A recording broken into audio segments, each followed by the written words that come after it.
바람이 나뭇잎을 흔들고 지나가듯 우리의 삶도 끊임없이 변화하고 있습니다. 아침에 피어난 꽃이 저녁이면 시들고, 어린아이가 어느새 어른이 되고 젊음이 노년으로 바뀌어 갑니다. 이 모든 것이 바로 무상함, 즉 무상의 진리입니다. 부처님께서는 이렇게 말씀하셨습니다. 모든 행은 무상하다. 게으르지 말고 정진하라. 이는 부처님의 마지막 말씀이기도 합니다. 죽음을 앞둔 순간까지도 부처님은 무상함의 진리를 우리에게 일깨워 주셨습니다. 무상함이란 무엇일까요? 산스크리트어로 아니차라고 하는 이 말은 영원하지 않다, 변한다는 뜻입니다. 이 세상의 모든 것은 생겨나고 변화하고 사라집니다. 산도, 바다도, 별도 모두 무상합니다. 우리의 몸도 마음도 생각도 감정도 모두 무상합니다. 처음 이 진리를 접할 때 많은 사람들이 두려움을 느낍니다. 내가 사랑하는 사람들도 언젠가는 떠날 것이고 내가 이루어 놓은 것들도 언젠가는 사라질 것이라는 생각에 마음이 무겁게 가라앉습니다. 하지만 부처님께서는 이 무상함을 두려워할 것이 아니라 오히려 받아들임으로써 진정한 평화를 찾을 수 있다고 가르치셨습니다. 법구경에서 부처님은 이렇게 말씀하셨습니다. 모든 형성된 것들은 무상하다. 이것을 지혜로써 보는 자는 괴로움을 싫어한다. 이것이 청정의 길이다. 무상함을 받아들인다는 것은 포기하거나 체념하는 것이 아닙니다. 오히려 현실을 있는 그대로 보는 것입니다. 마치 강물이 끊임없이 흐르는 것을 자연스럽게 여기듯이 모든 것의 변화를 자연스럽게 받아들이는 것입니다. 아침 이슬이 해가 뜨면 사라지는 것을 보며 우리는 슬퍼하지 않습니다. 그것이 이슬의 본성이기 때문입니다.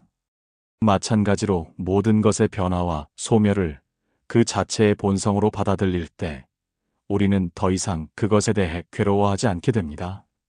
부처님께서는 중화함경에서 이렇게 설명하셨습니다. 비구들아, 무상한 것이 괴로움인가, 즐거움인가? 제자들이 괴로움입니다 라고 답하자 부처님은 그렇다. 무상하고 괴로우며 변화하는 것을 두고 이것이 나의 것이다. 이것이 나다. 이것이 나의 아뜨만이다 라고 하는 것이 옳겠는가? 라고 물으셨습니다. 우리가 무언가를 나의 것이라고 생각하고 집착할 때 그것이 변하거나 사라지면 고통스럽습니다. 하지만 처음부터 모든 것이 무상함을 이해하고 받아들인다면 우리는 그 변화에 더 이상 휘둘리지 않게 됩니다.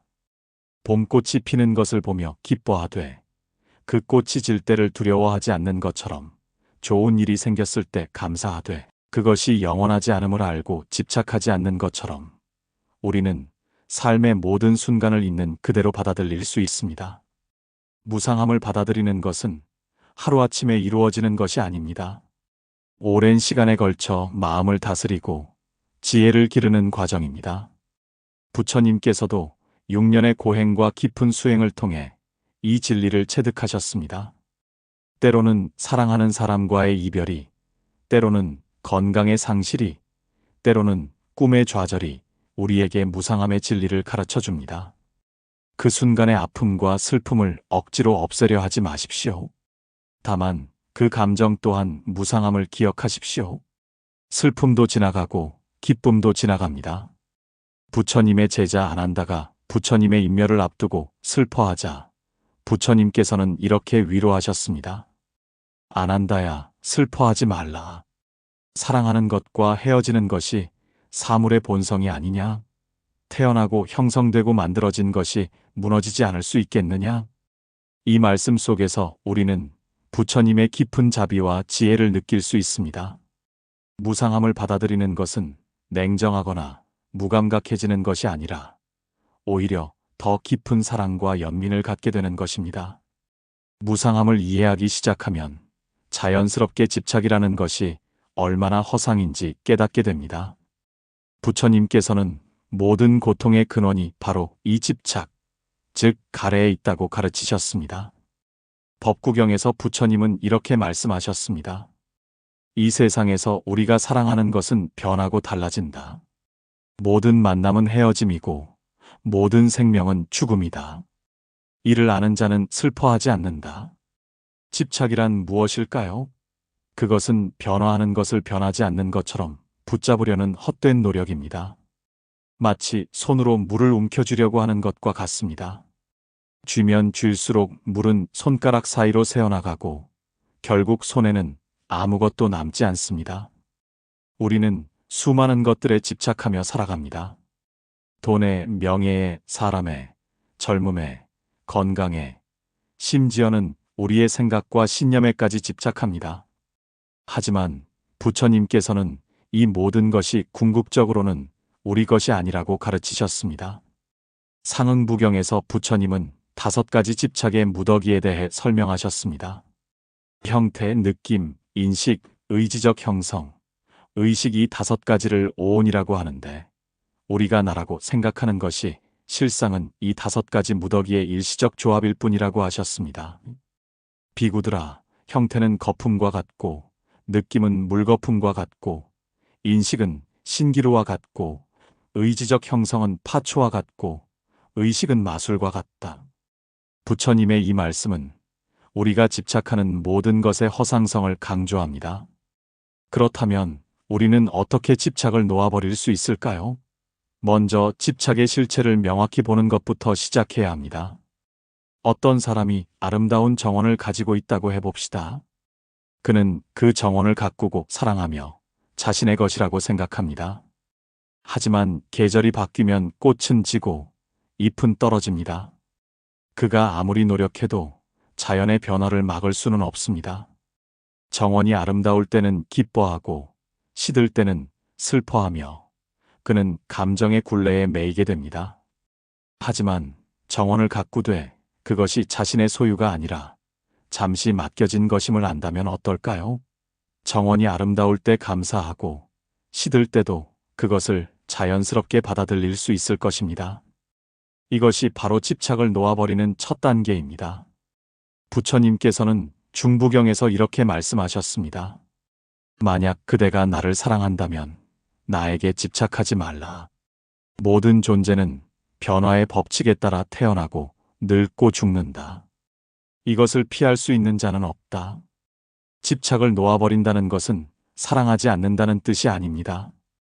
오히려 더 순수하고 깊은 사랑이 가능해집니다. 소유욕이 없는 사랑, 조건이 없는 사랑, 상대방의 행복을 진정으로 바라는 사랑이 가능해집니다.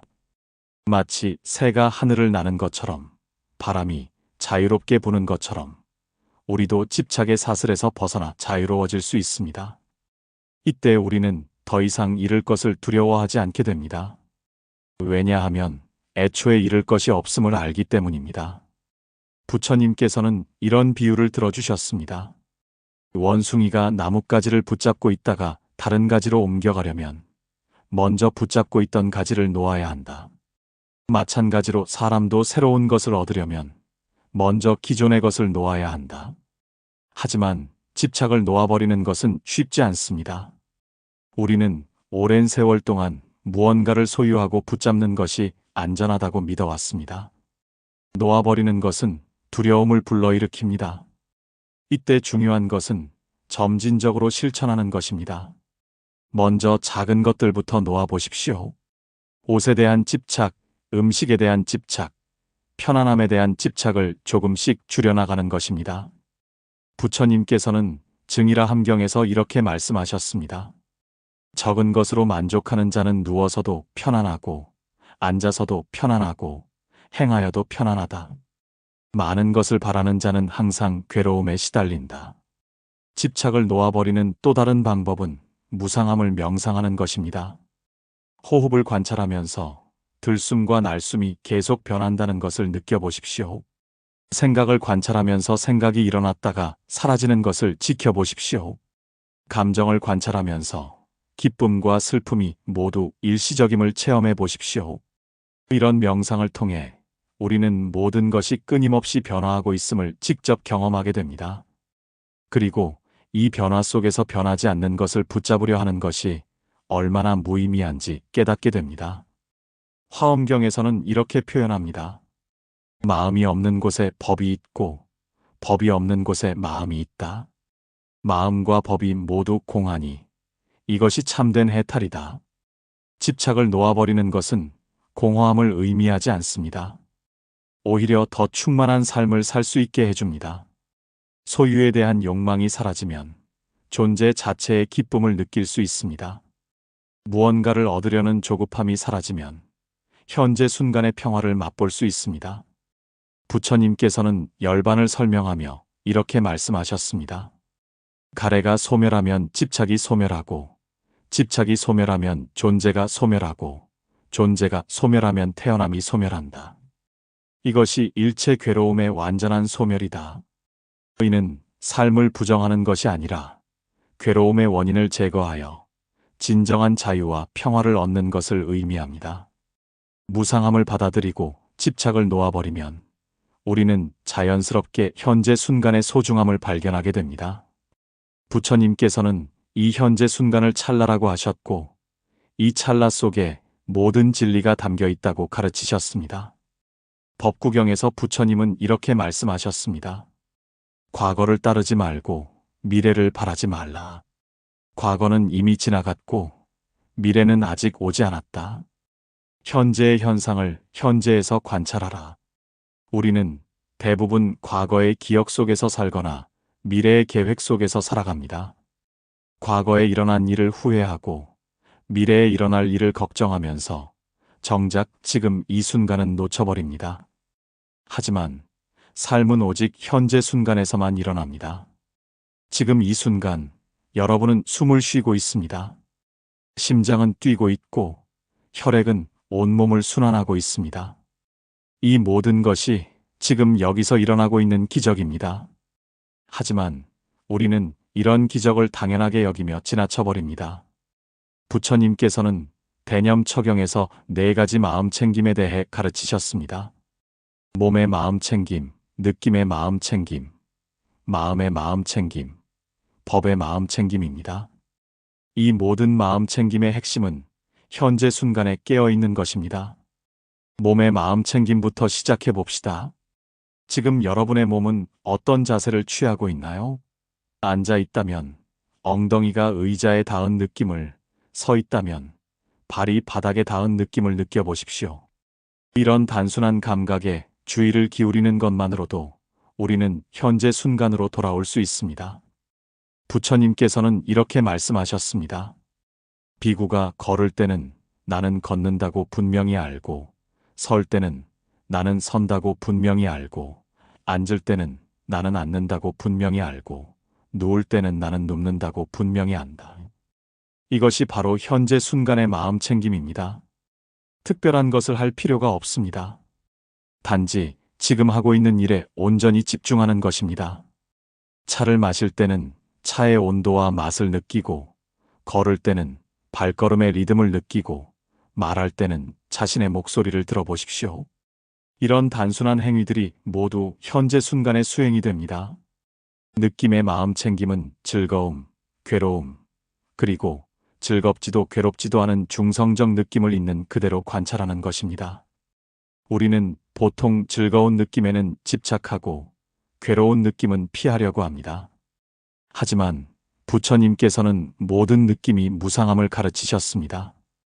즐거운 느낌을 느낄 때는 즐거운 느낌을 느끼고 있다고 분명히 알고, 괴로운 느낌을 느낄 때는 괴로운 느낌을 느끼고 있다고 분명히 안다.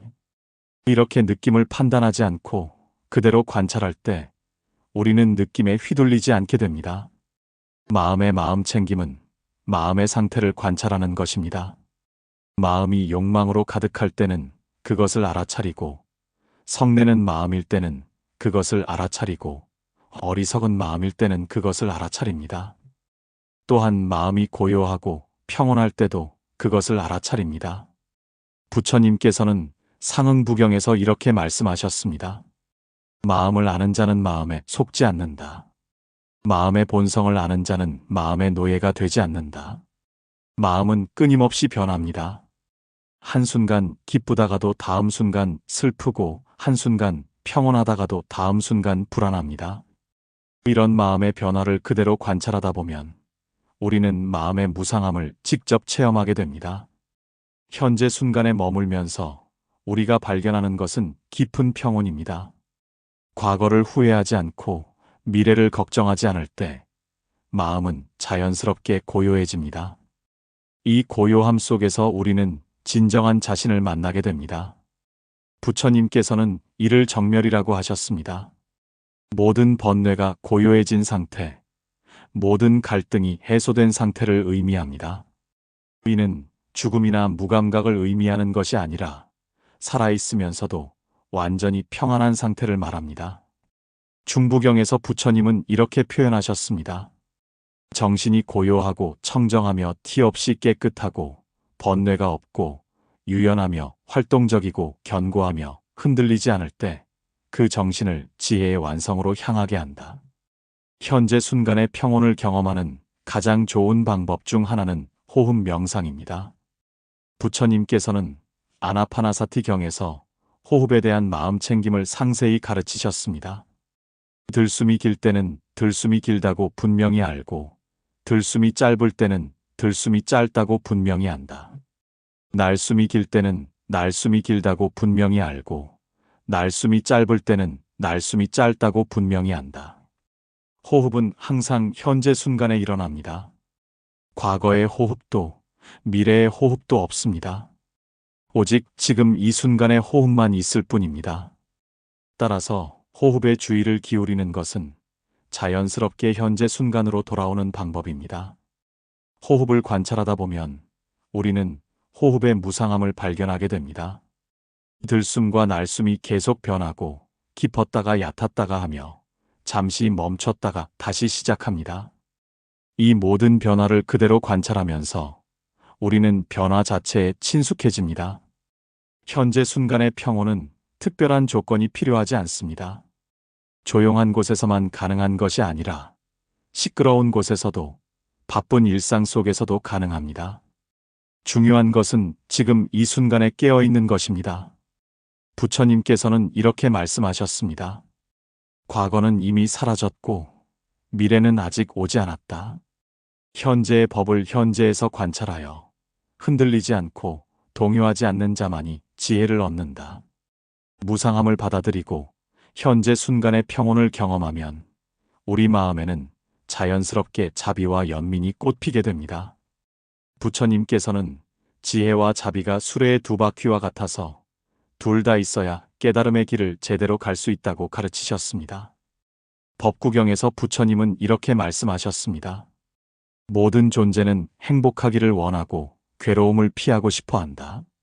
자신을 사랑하는 마음으로 다른 존재를 해치지 말라.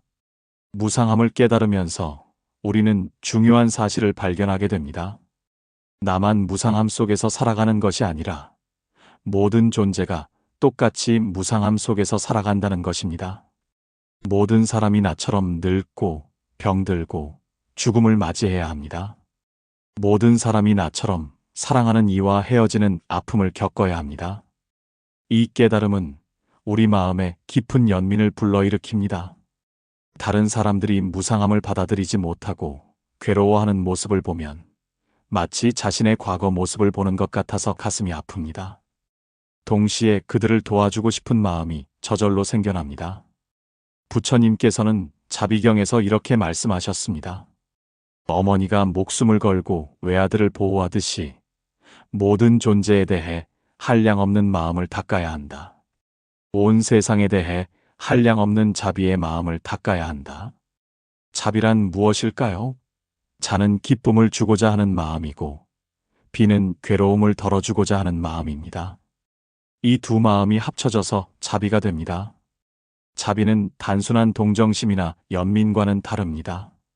그것은 모든 존재의 행복을 진심으로 바라는 적극적인 사랑입니다.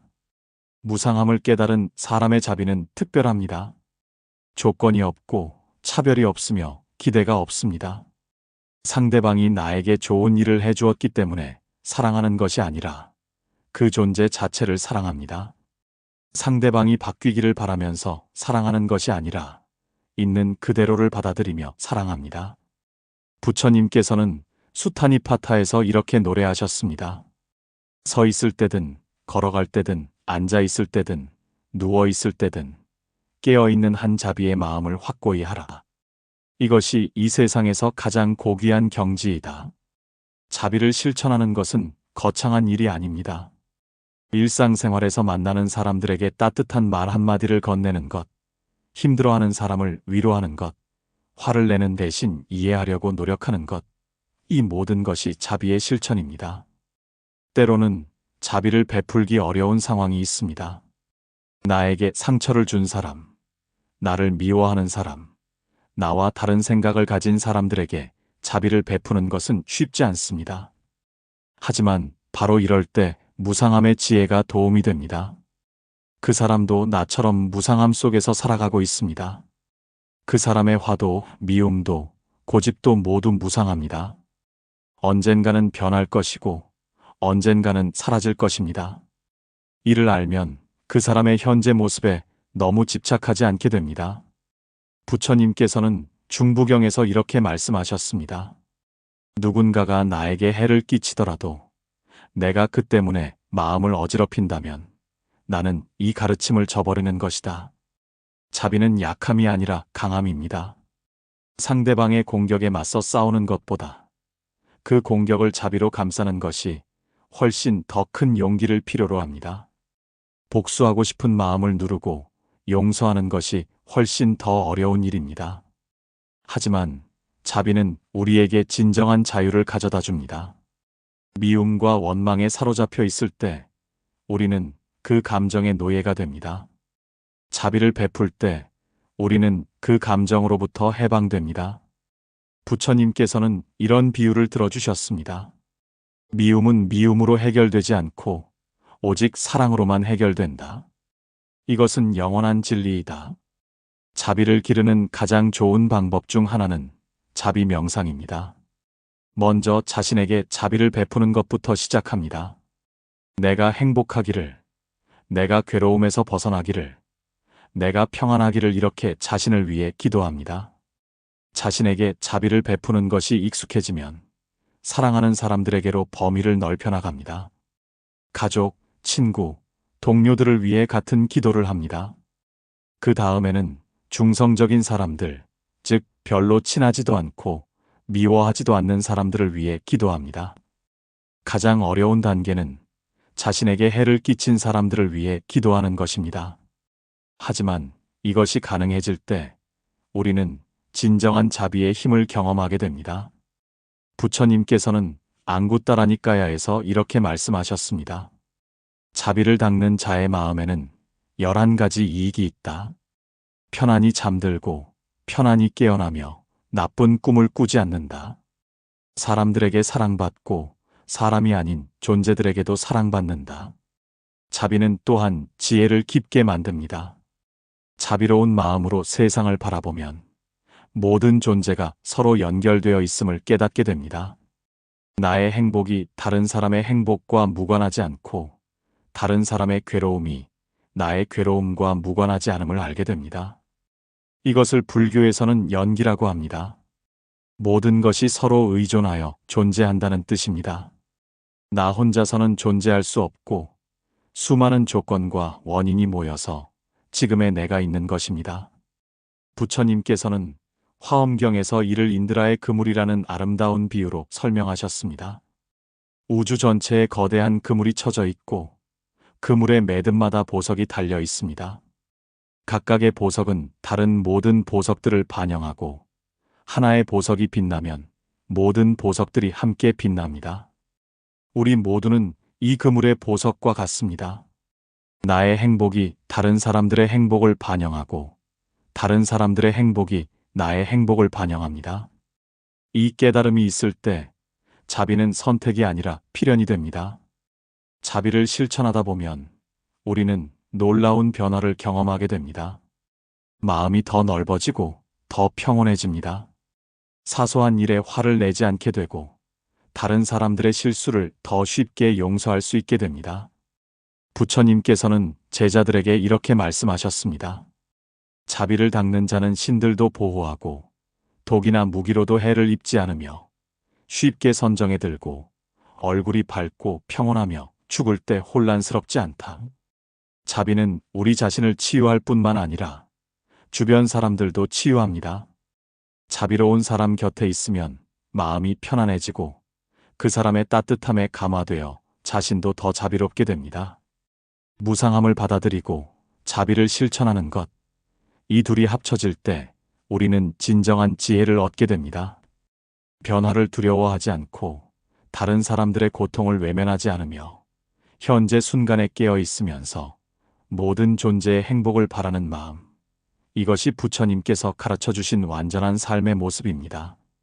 지금까지 우리는 무상함의 진리와 그것이 가져다주는 평온에 대해 살펴보았습니다. 하지만 아무리 깊은 깨달음이라도 일상생활에서 실천되지 않으면 그저 관념에 불과합니다. 부처님께서는 항상 실천을 강조하셨습니다. 법구경에서 부처님은 이렇게 말씀하셨습니다. 1000번의 빈 말보다 마음을 평온하게 하는 한마디가 낫다. 1000편의 빈 시보다 마음을 평온하게 하는 한 구절이 낫다. 무상함을 일상에서 실천한다는 것은 특별한 무언가를 하는 것이 아닙니다. 평범한 하루 속에서 무상함의 지혜를 기억하고 적용하는 것입니다. 아침에 일어나는 순간부터 시작해 봅시다. 잠에서 깨어난 것 자체가 무상함의 체험입니다. 어둠이 빛으로 바뀌고 무의식이 의식으로 바뀌고 꿈의 세계가 현실 세계로 바뀝니다. 이 변화를 의식적으로 느껴보십시오.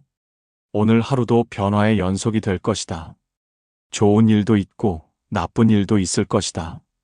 하지만 모든 것이 지나갈 것이다. 이런 마음으로 하루를 시작하면 어떤 일이 일어나도 더 평온하게 대처할 수 있습니다. 식사를 할 때도 무상함을 생각해 볼 수 있습니다.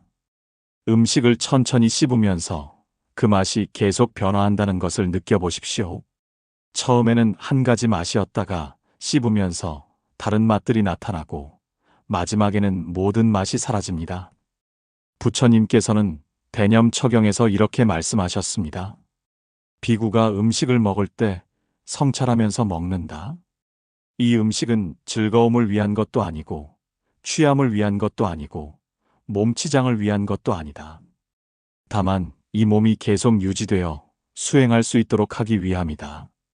일을 할 때도 무상함의 지혜를 적용할 수 있습니다. 중요한 프로젝트를 진행할 때 성공에 대한 기대나 실패에 대한 두려움이 생길 수 있습니다. 이때 무상함을 기억하십시오. 성공도 실패도 모두 지나가는 것입니다. 최선을 다하되 결과에 집착하지 않는 것, 이것이 부처님께서 가르쳐 주신 바른 노력입니다. 바가바드 기타에서도 비슷한 가르침을 찾을 수 있습니다.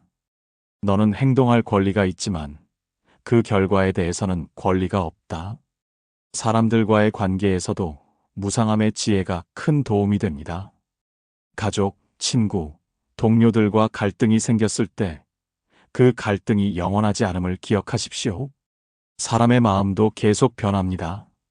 오늘 화를 내던 사람도 내일은 웃을 수 있고 오늘 미워하던 사람도 내일은 사랑할 수 있습니다. 부처님께서는 앙구따라니까야에서 이렇게 말씀하셨습니다. 원수도 친구가 될 수 있고 친구도 원수가 될 수 있다. 세상의 모든 관계는 무상하다. 따라서 어떤 관계든 집착하지 말라. 이 말씀이 관계를 소홀히 하라는 뜻은 아닙니다. 오히려 관계의 무상함을 알기 때문에 더욱 소중히 여기고 더욱 감사하게 여기라는 뜻입니다. 언젠가는 헤어질 것을 알기 때문에 지금 이 순간의 만남을 더욱 깊이 음미할 수 있습니다. 건강에 대해서도 무상함의 지혜가 필요합니다. 젊을 때는 건강을 당연하게 여기지만 나이가 들면서 몸의 변화를 경험하게 됩니다. 이때 무상함을 받아들이는 것이 중요합니다. 몸이 아프거나 불편할 때 그것을 거부하거나 화내지 마십시오. 몸도 무상합니다. 아픈 것도 지나가고 건강한 것도 지나갑니다. 다만 현재 상태를 있는 그대로 받아들이고 할 수 있는 최선을 다하는 것입니다. 부처님께서는 자신도 늙고 병들어가는 몸을 가지고 계셨습니다. 장하함경에서 부처님은 이렇게 말씀하셨습니다.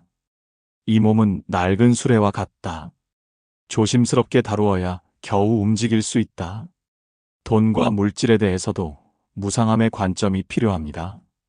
경제적으로 어려울 때는 괴롭고 풍족할 때는 기쁘지만 둘 다 무상합니다. 가난도 지나가고 부유함도 지나갑니다. 중요한 것은 현재 가진 것에 감사하고 없는 것에 대해 과도하게 걱정하지 않는 것입니다. 부처님께서는 증이라 함경에서 이렇게 말씀하셨습니다. 만족할 줄 아는 자는 가난해도 부유하고 만족할 줄 모르는 자는 부유해도 가난하다. 계절의 변화도 무상함의 좋은 스승입니다. 봄에는 새싹이 돋고 여름에는 무성하게 자라고 가을에는 열매를 맺고 겨울에는 모든 것이 고요해집니다. 이 순환을 지켜보면서 우리는 자연의 지혜를 배울 수 있습니다. 추운 겨울이 아무리 길어도 봄은 반드시 옵니다. 더운 여름이 아무리 무더워도 시원한 가을이 옵니다. 마찬가지로 우리 삶의 어려운 시기도 반드시 지나갑니다. 일상에서 무상함을 실천하는 또 다른 방법은 물건들에 대한 태도를 바꾸는 것입니다. 우리가 소유한 물건들도 모두 무상합니다. 새로 산 옷도 언젠가는 낡아지고 아름다운 꽃도 언젠가는 시들고 견고한 집도 언젠가는 허물어집니다. 이를 알면 물건에 과도하게 집착하지 않게 됩니다. 물건이 망가지거나 잃어버려도 크게 화내지 않게 됩니다. 물건은 그저 잠시 우리가 사용하는 것일 뿐입니다. 부처님께서는 비나야에서 승려들에게 이렇게 가르치셨습니다. 이 세 가지 가사는 너의 것이 아니다. 잠시 맡겨진 것일 뿐이다. 집착하지 말고 아낄 줄 알되 매달리지는 말라. 감정에 대해서도 무상함의 지혜가 필요합니다. 기쁨도 슬픔도 모두 지나갑니다. 기쁠 때는 그 기쁨을 충분히 느끼되 그것이 영원하지 않음을 알고, 슬플 때는 그 슬픔을 억누르지 않되 그것도 지나갈 것임을 아는 것입니다.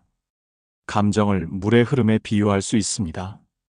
물이 돌을 만나면 잠시 소용돌이치지만 곧 다시 자연스럽게 흘러갑니다. 감정도 마찬가지입니다. 어떤 자극을 받으면 잠시 격해지지만 시간이 지나면 다시 고요해집니다. 부처님께서는 상응부경에서 이렇게 말씀하셨습니다. 감정을 억누르지도 말고 감정에 휘둘리지도 말라. 감정을 있는 그대로 관찰하라. 그러면 감정의 무상함을 알게 될 것이다. 잠자리에 들 때도 무상함을 생각해 볼 수 있습니다.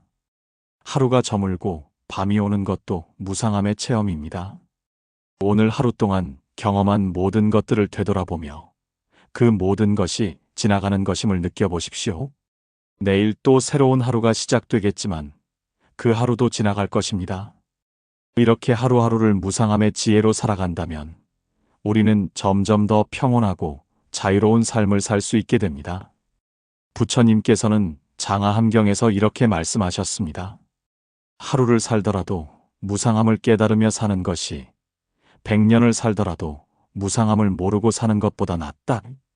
무상함을 일상에서 실천하는 것은 특별한 능력이 필요한 것이 아닙니다. 다만 깨어있는 마음, 열린 마음, 감사하는 마음만 있으면 됩니다.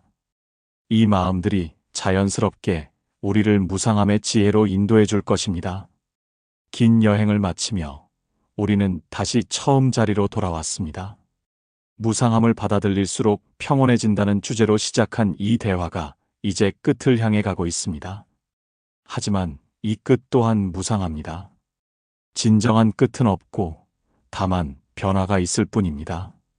부처님께서는 법구경에서 이렇게 말씀하셨습니다. 만법은 마음이 앞서가고 마음이 주인이며 마음으로 이루어진다. 청정한 마음으로 말하고 행동하면 행복이 그림자처럼 따라온다. 무상함을 받아들이는 것은 결국 마음의 문제입니다. 같은 상황이라도 마음이 어떤 상태에 있느냐에 따라 평온할 수도 괴로울 수도 있습니다. 무상함의 지혜는 우리 마음을 평온한 상태로 이끌어줍니다. 이 지혜를 통해 우리는 삶의 진정한 의미를 발견하게 됩니다. 영원한 것을 추구하느라 현재를 놓치지 않고 변하지 않는 것을 붙잡으려 하느라 지금 주어진 아름다움을 놓치지 않게 됩니다. 벚꽃이 아름다운 이유는 그것이 영원하기 때문이 아니라 짧은 시간 동안만 피어 있기 때문입니다. 우리의 삶도 마찬가지입니다. 한정된 시간이기 때문에 더욱 소중하고 변화하기 때문에 더욱 의미가 있습니다. 부처님께서는 디가니까야에서 이렇게 말씀하셨습니다. 모든 것은 무상하다. 부지런히 정진하라. 이 마지막 말씀 속에는 무상함에 대한 두려움이 아니라 무상함을 받아들이는 자의 힘찬 의지가 담겨 있습니다. 무상함을 받아들이는 것은 포기가 아니라 새로운 시작입니다. 낡은 집착들을 버리고 새로운 자유를 얻는 것입니다. 과거의 상처에 매이지 않고 미래의 불안에 휘둘리지 않으며 오직 현재 순간에 충실하게 사는 것입니다. 이 순간에도 여러분의 호흡은 계속되고 있습니다. 들숨과 날숨이 끊임없이 변화하면서 생명을 이어가고 있습니다. 이 호흡처럼 우리의 삶도 변화 속에서 계속 이어집니다. 무상함을 받아들인다는 것은 이 변화의 흐름에 자연스럽게 몸을 맡기는 것입니다. 강물이 바위를 만나면 잠시 머뭇거리지만 결국 바위를 감싸 안으며 흘러가듯이 우리도 삶의 장애물들을 지혜와 자비로 감싸 안으며 나아갈 수 있습니다. 부처님께서는 열반경에서 이렇게 말씀하셨습니다. 모든 괴로움의 소멸, 그것이 평화이다. 이 평화는 아무것도 없는 공허함이 아니라 모든 것을 있는 그대로 받아들이는 충만함입니다. 무상함을 받아들이는 삶은 깊은 감사로 가득합니다. 모든 것이 지나가는 것이기 때문에 더욱 소중하고 모든 만남이 일시적이기 때문에 더욱 의미가 있습니다. 이 감사의 마음이 우리를 진정한 평화로 이끌어줍니다. 오늘 이 대화를 마치며 여러분이 일상으로 돌아가더라도 이 지혜를 기억하시기 바랍니다. 힘들 때는 이것도 지나갈 것이다라고 생각하시고 기쁠 때는 이 순간에 감사하다라고 생각하십시오. 부처님의 가르침은 2500년 전에 주어진 것이지만 그 진리는 지금도 여전히 유효합니다. 무상함의 진리는 시대를 초월한 지혜이며 모든 사람에게 평등하게 주어진 해탈의 길입니다. 바람이 나뭇잎을 흔들고 지나가듯 우리의 삶도 끊임없이 변화하고 있습니다. 아침에 피어난 꽃이 저녁이면 시들고 어린아이가 어느새 어른이 되고 젊음이 노년으로 바뀌어 갑니다. 이 모든 것이 바로 무상함, 즉 무상의 진리입니다. 부처님께서는 이렇게 말씀하셨습니다. 모든 행은 무상하다. 게으르지 말고 정진하라. 이는 부처님의 마지막 말씀이기도 합니다. 죽음을 앞둔 순간까지도 부처님은 무상함의 진리를 우리에게 일깨워 주셨습니다. 무상함이란 무엇일까요? 산스크리트어로 아니차라고 하는 이 말은 영원하지 않다, 변한다는 뜻입니다. 이 세상의 모든 것은 생겨나고 변화하고 사라집니다. 산도, 바다도, 별도 모두 무상합니다. 우리의 몸도 마음도 생각도 감정도 모두 무상합니다. 처음 이 진리를 접할 때 많은 사람들이 두려움을 느낍니다. 내가 사랑하는 사람들도 언젠가는 떠날 것이고 내가 이루어 놓은 것들도 언젠가는 사라질 것이라는 생각에 마음이 무겁게 가라앉습니다. 하지만 부처님께서는 이 무상함을 두려워할 것이 아니라 오히려 받아들임으로써 진정한 평화를 찾을 수 있다고 가르치셨습니다. 법구경에서 부처님은 이렇게 말씀하셨습니다. 모든 형성된 것들은 무상하다. 이것을 지혜로 써보는 자는 괴로움을 싫어한다. 이것이 청정의 길이다. 무상함을 받아들인다는 것은 포기하거나 체념하는 것이 아닙니다.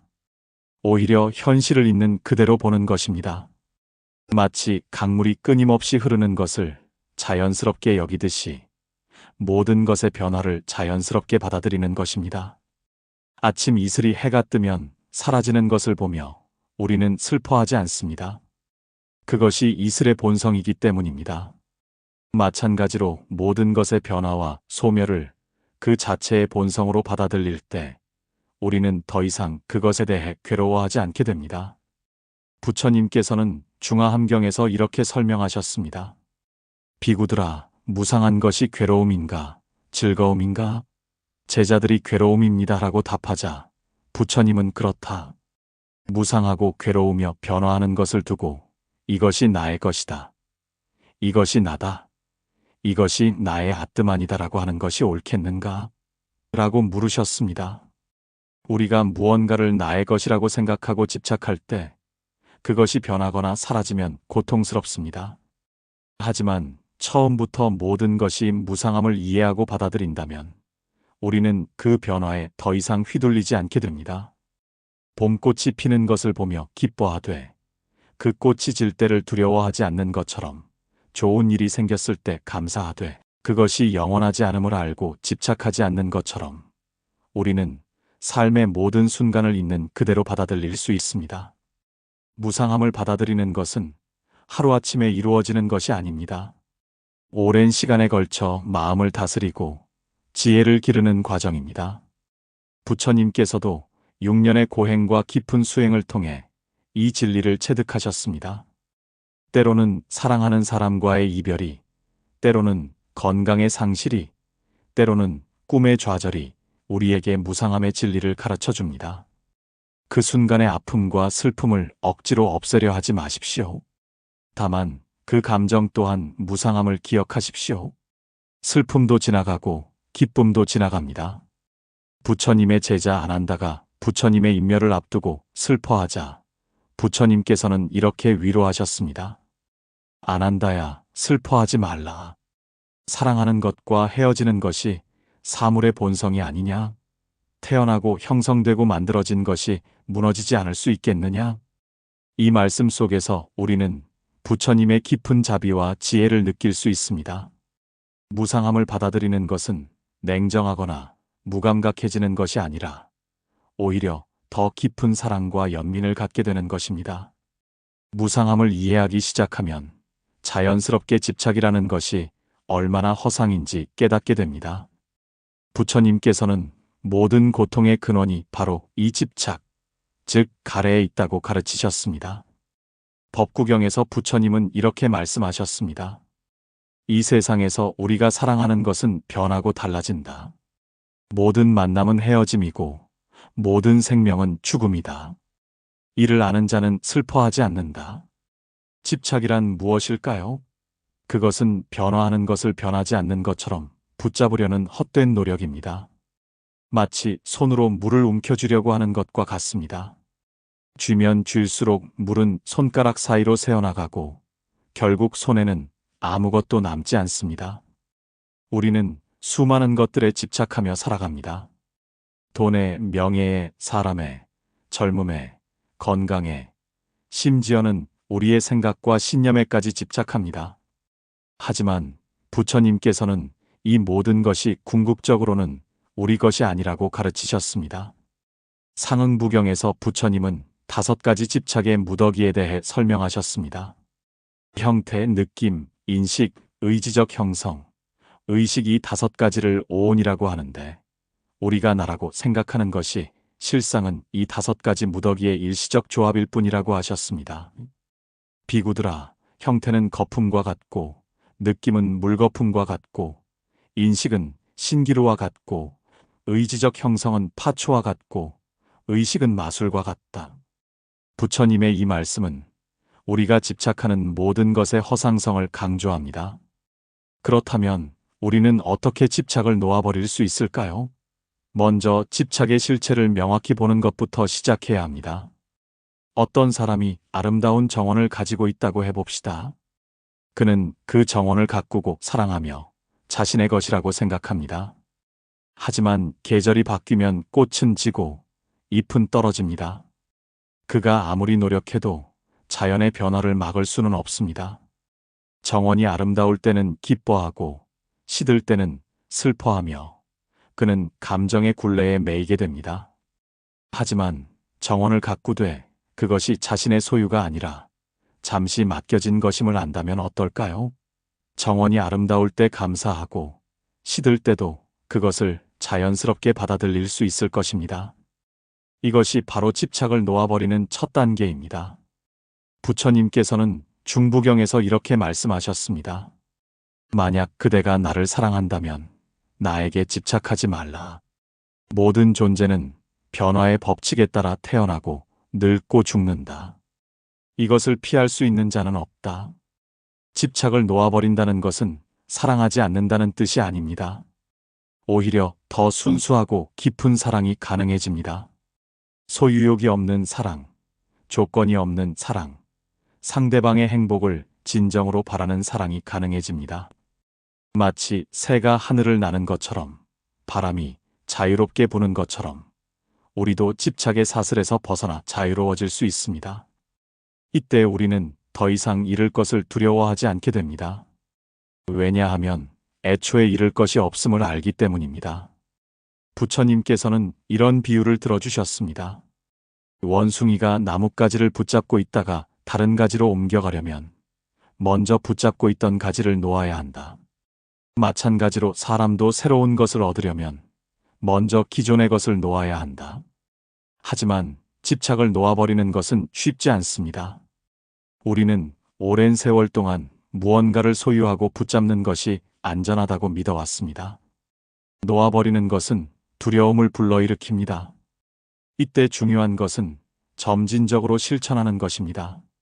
먼저 작은 것들부터 놓아보십시오. 옷에 대한 집착, 음식에 대한 집착, 편안함에 대한 집착을 조금씩 줄여나가는 것입니다. 부처님께서는 증이라 함경에서 이렇게 말씀하셨습니다. 적은 것으로 만족하는 자는 누워서도 편안하고, 앉아서도 편안하고, 행하여도 편안하다. 많은 것을 바라는 자는 항상 괴로움에 시달린다. 집착을 놓아버리는 또 다른 방법은 무상함을 명상하는 것입니다. 호흡을 관찰하면서 들숨과 날숨이 계속 변한다는 것을 느껴보십시오. 생각을 관찰하면서 생각이 일어났다가 사라지는 것을 지켜보십시오. 감정을 관찰하면서 기쁨과 슬픔이 모두 일시적임을 체험해 보십시오. 이런 명상을 통해 우리는 모든 것이 끊임없이 변화하고 있음을 직접 경험하게 됩니다. 그리고 이 변화 속에서 변하지 않는 것을 붙잡으려 하는 것이 얼마나 무의미한지 깨닫게 됩니다. 화엄경에서는 이렇게 표현합니다. 마음이 없는 곳에 법이 있고 법이 없는 곳에 마음이 있다. 마음과 법이 모두 공하니 이것이 참된 해탈이다. 집착을 놓아버리는 것은 공허함을 의미하지 않습니다. 오히려 더 충만한 삶을 살 수 있게 해줍니다. 소유에 대한 욕망이 사라지면 존재 자체의 기쁨을 느낄 수 있습니다. 무언가를 얻으려는 조급함이 사라지면 현재 순간의 평화를 맛볼 수 있습니다. 부처님께서는 열반을 설명하며 이렇게 말씀하셨습니다. 가래가 소멸하면 집착이 소멸하고, 집착이 소멸하면 존재가 소멸하고, 존재가 소멸하면 태어남이 소멸한다. 이것이 일체 괴로움의 완전한 소멸이다.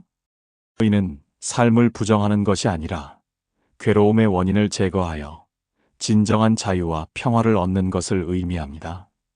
무상함을 받아들이고 집착을 놓아버리면 우리는 자연스럽게 현재 순간의 소중함을 발견하게 됩니다. 부처님께서는 이 현재 순간을 찰나라고 하셨고, 이 찰나 속에 모든 진리가 담겨 있다고 가르치셨습니다. 법구경에서 부처님은 이렇게 말씀하셨습니다. 과거를 따르지 말고 미래를 바라지 말라. 과거는 이미 지나갔고 미래는 아직 오지 않았다. 현재의 현상을 현재에서 관찰하라. 우리는 대부분 과거의 기억 속에서 살거나 미래의 계획 속에서 살아갑니다. 과거에 일어난 일을 후회하고 미래에 일어날 일을 걱정하면서 정작 지금 이 순간은 놓쳐버립니다. 하지만 삶은 오직 현재 순간에서만 일어납니다. 지금 이 순간 여러분은 숨을 쉬고 있습니다. 심장은 뛰고 있고 혈액은 온몸을 순환하고 있습니다. 이 모든 것이 지금 여기서 일어나고 있는 기적입니다. 하지만 우리는 이런 기적을 당연하게 여기며 지나쳐버립니다. 부처님께서는 대념처경에서 4가지 마음챙김에 대해 가르치셨습니다. 몸의 마음챙김, 느낌의 마음챙김, 마음의 마음챙김, 법의 마음챙김입니다. 이 모든 마음챙김의 핵심은 현재 순간에 깨어있는 것입니다. 몸의 마음챙김부터 시작해 봅시다. 지금 여러분의 몸은 어떤 자세를 취하고 있나요? 앉아 있다면 엉덩이가 의자에 닿은 느낌을, 서 있다면 발이 바닥에 닿은 느낌을 느껴보십시오. 이런 단순한 감각에 주의를 기울이는 것만으로도 우리는 현재 순간으로 돌아올 수 있습니다. 부처님께서는 이렇게 말씀하셨습니다. 비구가 걸을 때는 나는 걷는다고 분명히 알고, 설 때는 나는 선다고 분명히 알고, 앉을 때는 나는 앉는다고 분명히 알고, 누울 때는 나는 눕는다고 분명히 안다. 이것이 바로 현재 순간의 마음 챙김입니다. 특별한 것을 할 필요가 없습니다. 단지 지금 하고 있는 일에 온전히 집중하는 것입니다. 차를 마실 때는 차의 온도와 맛을 느끼고, 걸을 때는 발걸음의 리듬을 느끼고, 말할 때는 자신의 목소리를 들어보십시오. 이런 단순한 행위들이 모두 현재 순간의 수행이 됩니다. 느낌의 마음 챙김은 즐거움, 괴로움, 그리고 즐겁지도 괴롭지도 않은 중성적 느낌을 있는 그대로 관찰하는 것입니다. 우리는 보통 즐거운 느낌에는 집착하고 괴로운 느낌은 피하려고 합니다. 하지만 부처님께서는 모든 느낌이 무상함을 가르치셨습니다. 즐거운 느낌을 느낄 때는 즐거운 느낌을 느끼고 있다고 분명히 알고, 괴로운 느낌을 느낄 때는 괴로운 느낌을 느끼고 있다고 분명히 안다. 이렇게 느낌을 판단하지 않고 그대로 관찰할 때 우리는 느낌에 휘둘리지 않게 됩니다. 마음의 마음 챙김은 마음의 상태를 관찰하는 것입니다. 마음이 욕망으로 가득할 때는 그것을 알아차리고, 성내는 마음일 때는 그것을 알아차리고, 어리석은 마음일 때는 그것을 알아차립니다. 또한 마음이 고요하고 평온할 때도 그것을 알아차립니다. 부처님께서는 상응부경에서 이렇게 말씀하셨습니다. 마음을 아는 자는 마음에 속지 않는다. 마음의 본성을 아는 자는 마음의 노예가 되지 않는다. 마음은 끊임없이 변합니다. 한순간 기쁘다가도 다음 순간 슬프고, 한순간 평온하다가도 다음 순간 불안합니다. 이런 마음의 변화를 그대로 관찰하다 보면 우리는 마음의 무상함을 직접 체험하게 됩니다. 현재 순간에 머물면서 우리가 발견하는 것은 깊은 평온입니다. 과거를 후회하지 않고 미래를 걱정하지 않을 때 마음은 자연스럽게 고요해집니다. 이 고요함 속에서 우리는 진정한 자신을 만나게 됩니다. 부처님께서는 이를 정멸이라고 하셨습니다. 모든 번뇌가 고요해진 상태, 모든 갈등이 해소된 상태를 의미합니다. 이는 죽음이나 무감각을 의미하는 것이 아니라 살아있으면서도 완전히 평안한 상태를 말합니다. 중부경에서 부처님은 이렇게 표현하셨습니다. 정신이 고요하고 청정하며 티 없이 깨끗하고 번뇌가 없고 유연하며 활동적이고 견고하며 흔들리지 않을 때 그 정신을 지혜의 완성으로 향하게 한다. 현재 순간의 평온을 경험하는 가장 좋은 방법 중 하나는 호흡 명상입니다. 부처님께서는 아나파나사티경에서 호흡에 대한 마음 챙김을 상세히 가르치셨습니다. 들숨이 길 때는 들숨이 길다고 분명히 알고, 들숨이 짧을 때는 들숨이 짧다고 분명히 안다. 날숨이 길 때는 날숨이 길다고 분명히 알고, 날숨이 짧을 때는 날숨이 짧다고 분명히 안다. 호흡은 항상 현재 순간에 일어납니다. 과거의 호흡도 미래의 호흡도 없습니다. 오직 지금 이 순간의 호흡만 있을 뿐입니다. 따라서 호흡에 주의를 기울이는 것은 자연스럽게 현재 순간으로 돌아오는 방법입니다. 호흡을 관찰하다 보면 우리는 호흡의 무상함을 발견하게 됩니다. 들숨과 날숨이 계속 변하고 깊었다가 얕았다가 하며 잠시 멈췄다가 다시 시작합니다. 이 모든 변화를 그대로 관찰하면서 우리는 변화 자체에 친숙해집니다. 현재 순간의 평온은 특별한 조건이 필요하지 않습니다. 조용한 곳에서만 가능한 것이 아니라 시끄러운 곳에서도, 바쁜 일상 속에서도 가능합니다. 중요한 것은 지금 이 순간에 깨어 있는 것입니다. 부처님께서는 이렇게 말씀하셨습니다. 과거는 이미 사라졌고 미래는 아직 오지 않았다.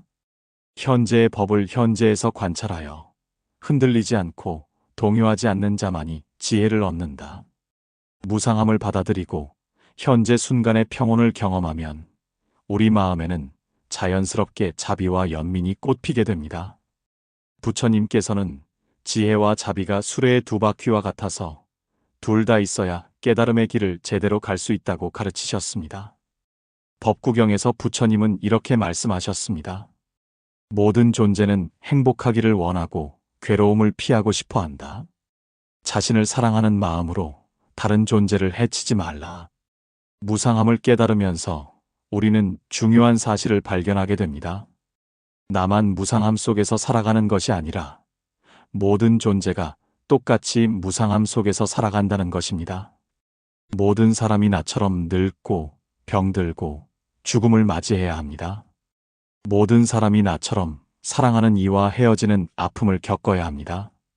이 깨달음은 우리 마음에 깊은 연민을 불러일으킵니다. 다른 사람들이 무상함을 받아들이지 못하고 괴로워하는 모습을 보면 마치 자신의 과거 모습을 보는 것 같아서 가슴이 아픕니다. 동시에 그들을 도와주고 싶은 마음이 저절로 생겨납니다. 부처님께서는 자비경에서 이렇게 말씀하셨습니다. 어머니가 목숨을 걸고 외아들을 보호하듯이 모든 존재에 대해 한량없는 마음을 닦아야 한다. 온 세상에 대해 한량없는 자비의 마음을 닦아야 한다. 자비란 무엇일까요? 자는 기쁨을 주고자 하는 마음이고 비는 괴로움을 덜어주고자 하는 마음입니다. 이 두 마음이 합쳐져서 자비가 됩니다. 자비는 단순한 동정심이나 연민과는 다릅니다. 그것은 모든 존재의 행복을 진심으로 바라는 적극적인 사랑입니다. 무상함을 깨달은 사람의 자비는 특별합니다. 조건이 없고 차별이 없으며 기대가 없습니다. 상대방이 나에게 좋은 일을 해주었기 때문에 사랑하는 것이 아니라 그 존재 자체를 사랑합니다. 상대방이 바뀌기를 바라면서 사랑하는 것이 아니라 있는 그대로를 받아들이며 사랑합니다. 부처님께서는 수타니파타에서 이렇게 노래하셨습니다. 서 있을 때든 걸어갈 때든 앉아 있을 때든 누워 있을 때든 깨어있는 한 자비의 마음을 확고히 하라. 이것이 이 세상에서 가장 고귀한 경지이다. 자비를 실천하는 것은 거창한 일이 아닙니다. 일상생활에서 만나는 사람들에게 따뜻한 말 한마디를 건네는 것, 힘들어하는 사람을 위로하는 것, 화를 내는 대신 이해하려고 노력하는 것, 이 모든 것이 자비의 실천입니다. 때로는 자비를 베풀기 어려운 상황이 있습니다. 나에게 상처를 준 사람, 나를 미워하는 사람, 나와 다른 생각을 가진 사람들에게 자비를 베푸는 것은 쉽지 않습니다. 하지만 바로 이럴 때 무상함의 지혜가 도움이 됩니다. 그 사람도 나처럼 무상함 속에서 살아가고 있습니다. 그 사람의 화도, 미움도, 고집도 모두 무상합니다. 언젠가는 변할 것이고 언젠가는 사라질 것입니다. 이를 알면 그 사람의 현재 모습에 너무 집착하지 않게 됩니다. 부처님께서는 중부경에서 이렇게 말씀하셨습니다. 누군가가 나에게 해를 끼치더라도 내가 그 때문에 마음을 어지럽힌다면 나는 이 가르침을 저버리는 것이다. 자비는 약함이 아니라 강함입니다. 상대방의 공격에 맞서 싸우는 것보다 그 공격을 자비로 감싸는 것이 훨씬 더 큰 용기를 필요로 합니다. 복수하고 싶은 마음을 누르고 용서하는 것이 훨씬 더 어려운 일입니다. 하지만 자비는 우리에게 진정한 자유를 가져다 줍니다. 미움과 원망에 사로잡혀 있을 때 우리는 그 감정의 노예가 됩니다. 자비를 베풀 때 우리는 그 감정으로부터 해방됩니다. 부처님께서는 이런 비유를 들어주셨습니다. 미움은 미움으로 해결되지 않고 오직 사랑으로만 해결된다. 이것은 영원한 진리이다. 자비를 기르는 가장 좋은 방법 중 하나는 자비 명상입니다. 먼저 자신에게 자비를 베푸는 것부터 시작합니다. 내가 행복하기를, 내가 괴로움에서 벗어나기를, 내가 평안하기를 이렇게 자신을 위해 기도합니다. 자신에게 자비를 베푸는 것이 익숙해지면 사랑하는 사람들에게로 범위를 넓혀 나갑니다. 가족, 친구, 동료들을 위해 같은 기도를 합니다. 그 다음에는 중성적인 사람들, 즉 별로 친하지도 않고 미워하지도 않는 사람들을 위해 기도합니다. 가장 어려운 단계는 자신에게 해를 끼친 사람들을 위해 기도하는 것입니다. 하지만 이것이 가능해질 때 우리는 진정한 자비의 힘을 경험하게 됩니다. 부처님께서는 안구따라니까야에서 이렇게 말씀하셨습니다. 자비를 닦는 자의 마음에는 11가지 이익이 있다. 편안히 잠들고 편안히 깨어나며 나쁜 꿈을 꾸지 않는다. 사람들에게 사랑받고 사람이 아닌 존재들에게도 사랑받는다. 자비는 또한 지혜를 깊게 만듭니다. 자비로운 마음으로 세상을 바라보면 모든 존재가 서로 연결되어 있음을 깨닫게 됩니다. 나의 행복이 다른 사람의 행복과 무관하지 않고 다른 사람의 괴로움이 나의 괴로움과 무관하지 않음을 알게 됩니다. 이것을 불교에서는 연기라고 합니다. 모든 것이 서로 의존하여 존재한다는 뜻입니다. 나 혼자서는 존재할 수 없고 수많은 조건과 원인이 모여서 지금의 내가 있는 것입니다. 부처님께서는 화엄경에서 이를 인드라의 그물이라는 아름다운 비유로 설명하셨습니다. 우주 전체에 거대한 그물이 쳐져 있고 그물의 매듭마다 보석이 달려 있습니다. 각각의 보석은 다른 모든 보석들을 반영하고 하나의 보석이 빛나면 모든 보석들이 함께 빛납니다. 우리 모두는 이 그물의 보석과 같습니다. 나의 행복이 다른 사람들의 행복을 반영하고 다른 사람들의 행복이 나의 행복을 반영합니다. 이 깨달음이 있을 때 자비는 선택이 아니라 필연이 됩니다. 자비를 실천하다 보면 우리는 놀라운 변화를 경험하게 됩니다. 마음이 더 넓어지고 더 평온해집니다. 사소한 일에 화를 내지 않게 되고 다른 사람들의 실수를 더 쉽게 용서할 수 있게 됩니다. 부처님께서는 제자들에게 이렇게 말씀하셨습니다. 자비를 닦는 자는 신들도 보호하고 독이나 무기로도 해를 입지 않으며 쉽게 선정에 들고 얼굴이 밝고 평온하며 죽을 때 혼란스럽지 않다. 자비는 우리 자신을 치유할 뿐만 아니라 주변 사람들도 치유합니다. 자비로운 사람 곁에 있으면 마음이 편안해지고 그 사람의 따뜻함에 감화되어 자신도 더 자비롭게 됩니다. 무상함을 받아들이고 자비를 실천하는 것, 이 둘이 합쳐질 때 우리는 진정한 지혜를 얻게 됩니다. 변화를 두려워하지 않고 다른 사람들의 고통을 외면하지 않으며 현재 순간에 깨어 있으면서 모든 존재의 행복을 바라는 마음, 이것이 부처님께서 가르쳐 주신 완전한 삶의 모습입니다.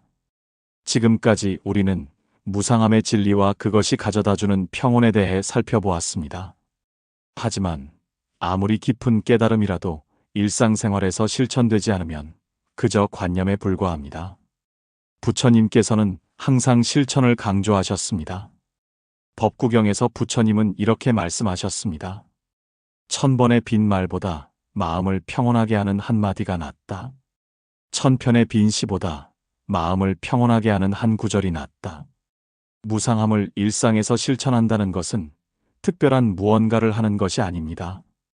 평범한 하루 속에서 무상함의 지혜를 기억하고 적용하는 것입니다. 아침에 일어나는 순간부터 시작해 봅시다. 잠에서 깨어난 것 자체가 무상함의 체험입니다. 어둠이 빛으로 바뀌고 무의식이 의식으로 바뀌고 꿈의 세계가 현실 세계로 바뀝니다. 이 변화를 의식적으로 느껴보십시오. 오늘 하루도 변화의 연속이 될 것이다. 좋은 일도 있고 나쁜 일도 있을 것이다. 하지만 모든 것이 지나갈 것이다. 이런 마음으로 하루를 시작하면 어떤 일이 일어나도 더 평온하게 대처할 수 있습니다. 식사를 할 때도 무상함을 생각해 볼 수 있습니다. 음식을 천천히 씹으면서 그 맛이 계속 변화한다는 것을 느껴보십시오. 처음에는 한 가지 맛이었다가 씹으면서 다른 맛들이 나타나고 마지막에는 모든 맛이 사라집니다. 부처님께서는 대념처경에서 이렇게 말씀하셨습니다. 비구가 음식을 먹을 때 성찰하면서 먹는다. 이 음식은 즐거움을 위한 것도 아니고 취함을 위한 것도 아니고 몸 치장을 위한 것도 아니다. 다만 이 몸이 계속 유지되어 수행할 수 있도록 하기 위함이다. 일을 할 때도 무상함의 지혜를 적용할 수 있습니다. 중요한 프로젝트를 진행할 때 성공에 대한 기대나 실패에 대한 두려움이 생길 수 있습니다. 이때 무상함을 기억하십시오. 성공도 실패도 모두 지나가는 것입니다. 최선을 다하되 결과에 집착하지 않는 것. 이것이 부처님께서 가르쳐 주신 바른 노력입니다.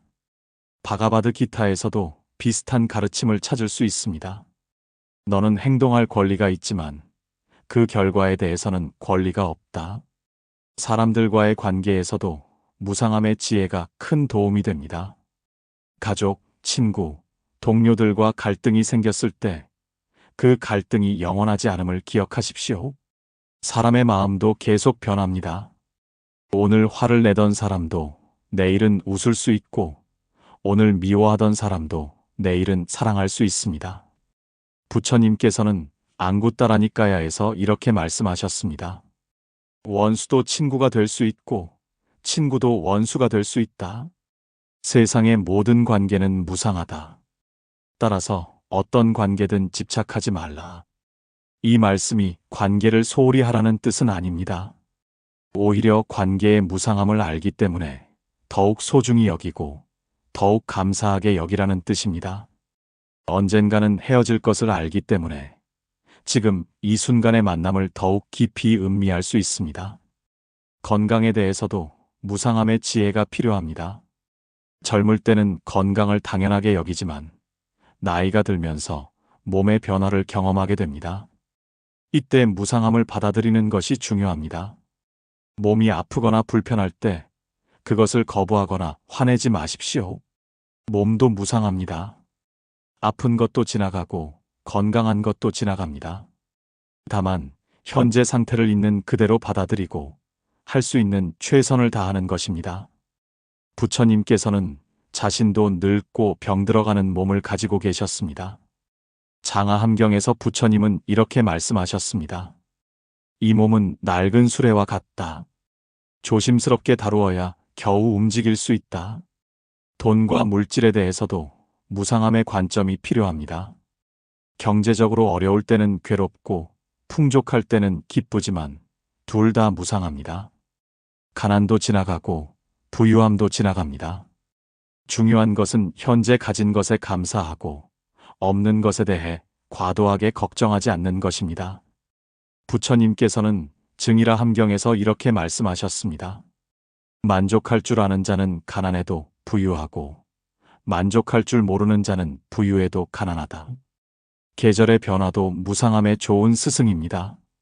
봄에는 새싹이 돋고 여름에는 무성하게 자라고 가을에는 열매를 맺고 겨울에는 모든 것이 고요해집니다.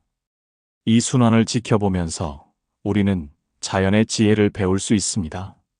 추운 겨울이 아무리 길어도 봄은 반드시 옵니다. 더운 여름이 아무리 무더워도 시원한 가을이 옵니다. 마찬가지로 우리 삶의 어려운 시기도 반드시 지나갑니다. 일상에서 무상함을 실천하는 또 다른 방법은 물건들에 대한 태도를 바꾸는 것입니다. 우리가 소유한 물건들도 모두 무상합니다. 새로 산 옷도 언젠가는 낡아지고 아름다운 꽃도 언젠가는 시들고 견고한 집도 언젠가는 허물어집니다.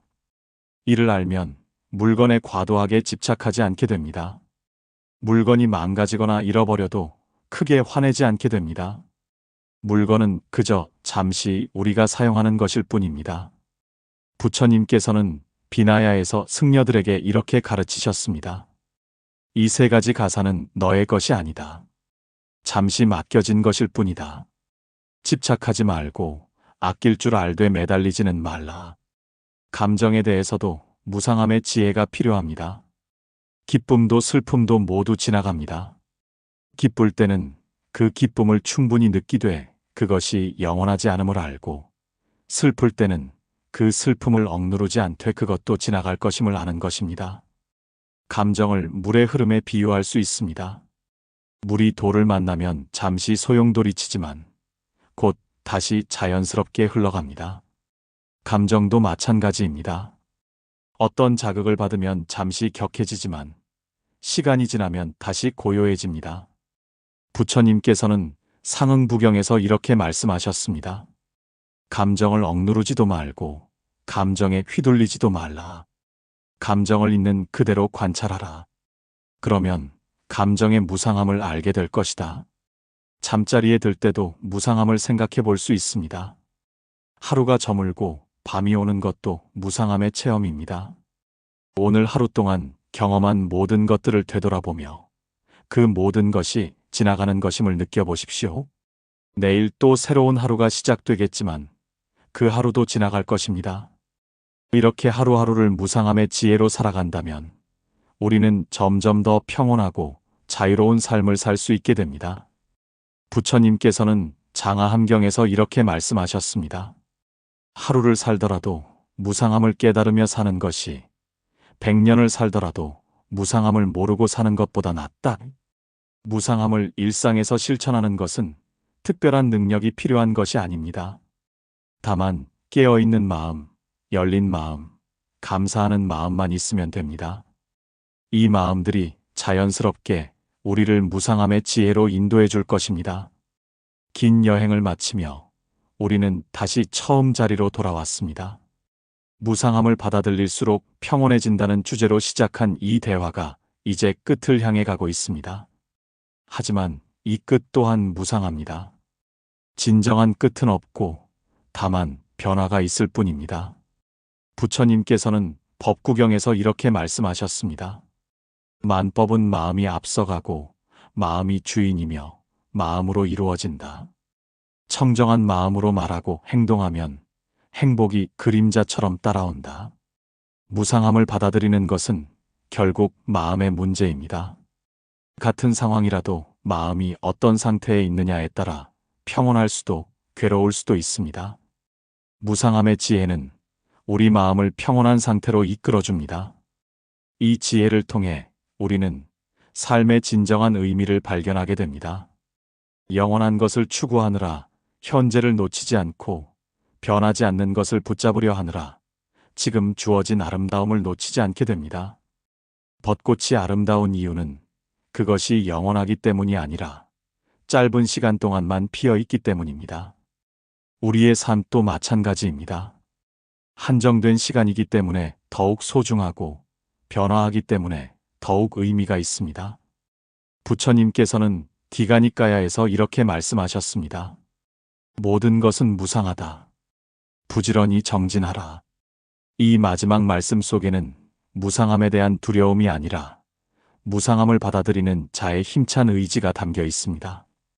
무상함을 받아들이는 것은 포기가 아니라 새로운 시작입니다. 낡은 집착들을 버리고 새로운 자유를 얻는 것입니다. 과거의 상처에 매이지 않고 미래의 불안에 휘둘리지 않으며 오직 현재 순간에 충실하게 사는 것입니다. 이 순간에도 여러분의 호흡은 계속되고 있습니다. 들숨과 날숨이 끊임없이 변화하면서 생명을 이어가고 있습니다. 이 호흡처럼 우리의 삶도 변화 속에서 계속 이어집니다. 무상함을 받아들인다는 것은 이 변화의 흐름에 자연스럽게 몸을 맡기는 것입니다. 강물이 바위를 만나면 잠시 머뭇거리지만 결국 바위를 감싸 안으며 흘러가듯이 우리도 삶의 장애물들을 지혜와 자비로 감싸 안으며 나아갈 수 있습니다. 부처님께서는 열반경에서 이렇게 말씀하셨습니다. 모든 괴로움의 소멸, 그것이 평화이다. 이 평화는 아무것도 없는 공허함이 아니라 모든 것을 있는 그대로 받아들이는 충만함입니다. 무상함을 받아들이는 삶은 깊은 감사로 가득합니다. 모든 것이 지나가는 것이기 때문에 더욱 소중하고 모든 만남이 일시적이기 때문에 더욱 의미가 있습니다. 이 감사의 마음이 우리를 진정한 평화로 이끌어줍니다. 오늘 이 대화를 마치며 여러분이 일상으로 돌아가더라도 이 지혜를 기억하시기 바랍니다. 힘들 때는 이것도 지나갈 것이다라고 생각하시고 기쁠 때는 이 순간에 감사하다라고 생각하십시오. 부처님의 가르침은 2500년 전에 주어진 것이지만 그 진리는 지금도 여전히 유효합니다. 무상함의 진리는 시대를 초월한 지혜이며 모든 사람에게 평등하게 주어진 해탈의 길입니다. 바람이 나뭇잎을 흔들고 지나가듯 우리의 삶도 끊임없이 변화하고 있습니다. 아침에 피어난 꽃이 저녁이면 시들고 어린아이가 어느새 어른이 되고 젊음이 노년으로 바뀌어 갑니다. 이 모든 것이 바로 무상함, 즉 무상의 진리입니다. 부처님께서는 이렇게 말씀하셨습니다. 모든 행은 무상하다. 게으르지 말고 정진하라. 이는 부처님의 마지막 말씀이기도 합니다. 죽음을 앞둔 순간까지도 부처님은 무상함의 진리를 우리에게 일깨워 주셨습니다. 무상함이란 무엇일까요? 산스크리트어로 아니차라고 하는 이 말은 영원하지 않다, 변한다는 뜻입니다. 이 세상의 모든 것은 생겨나고 변화하고 사라집니다. 산도, 바다도, 별도 모두 무상합니다. 우리의 몸도 마음도 생각도 감정도 모두 무상합니다.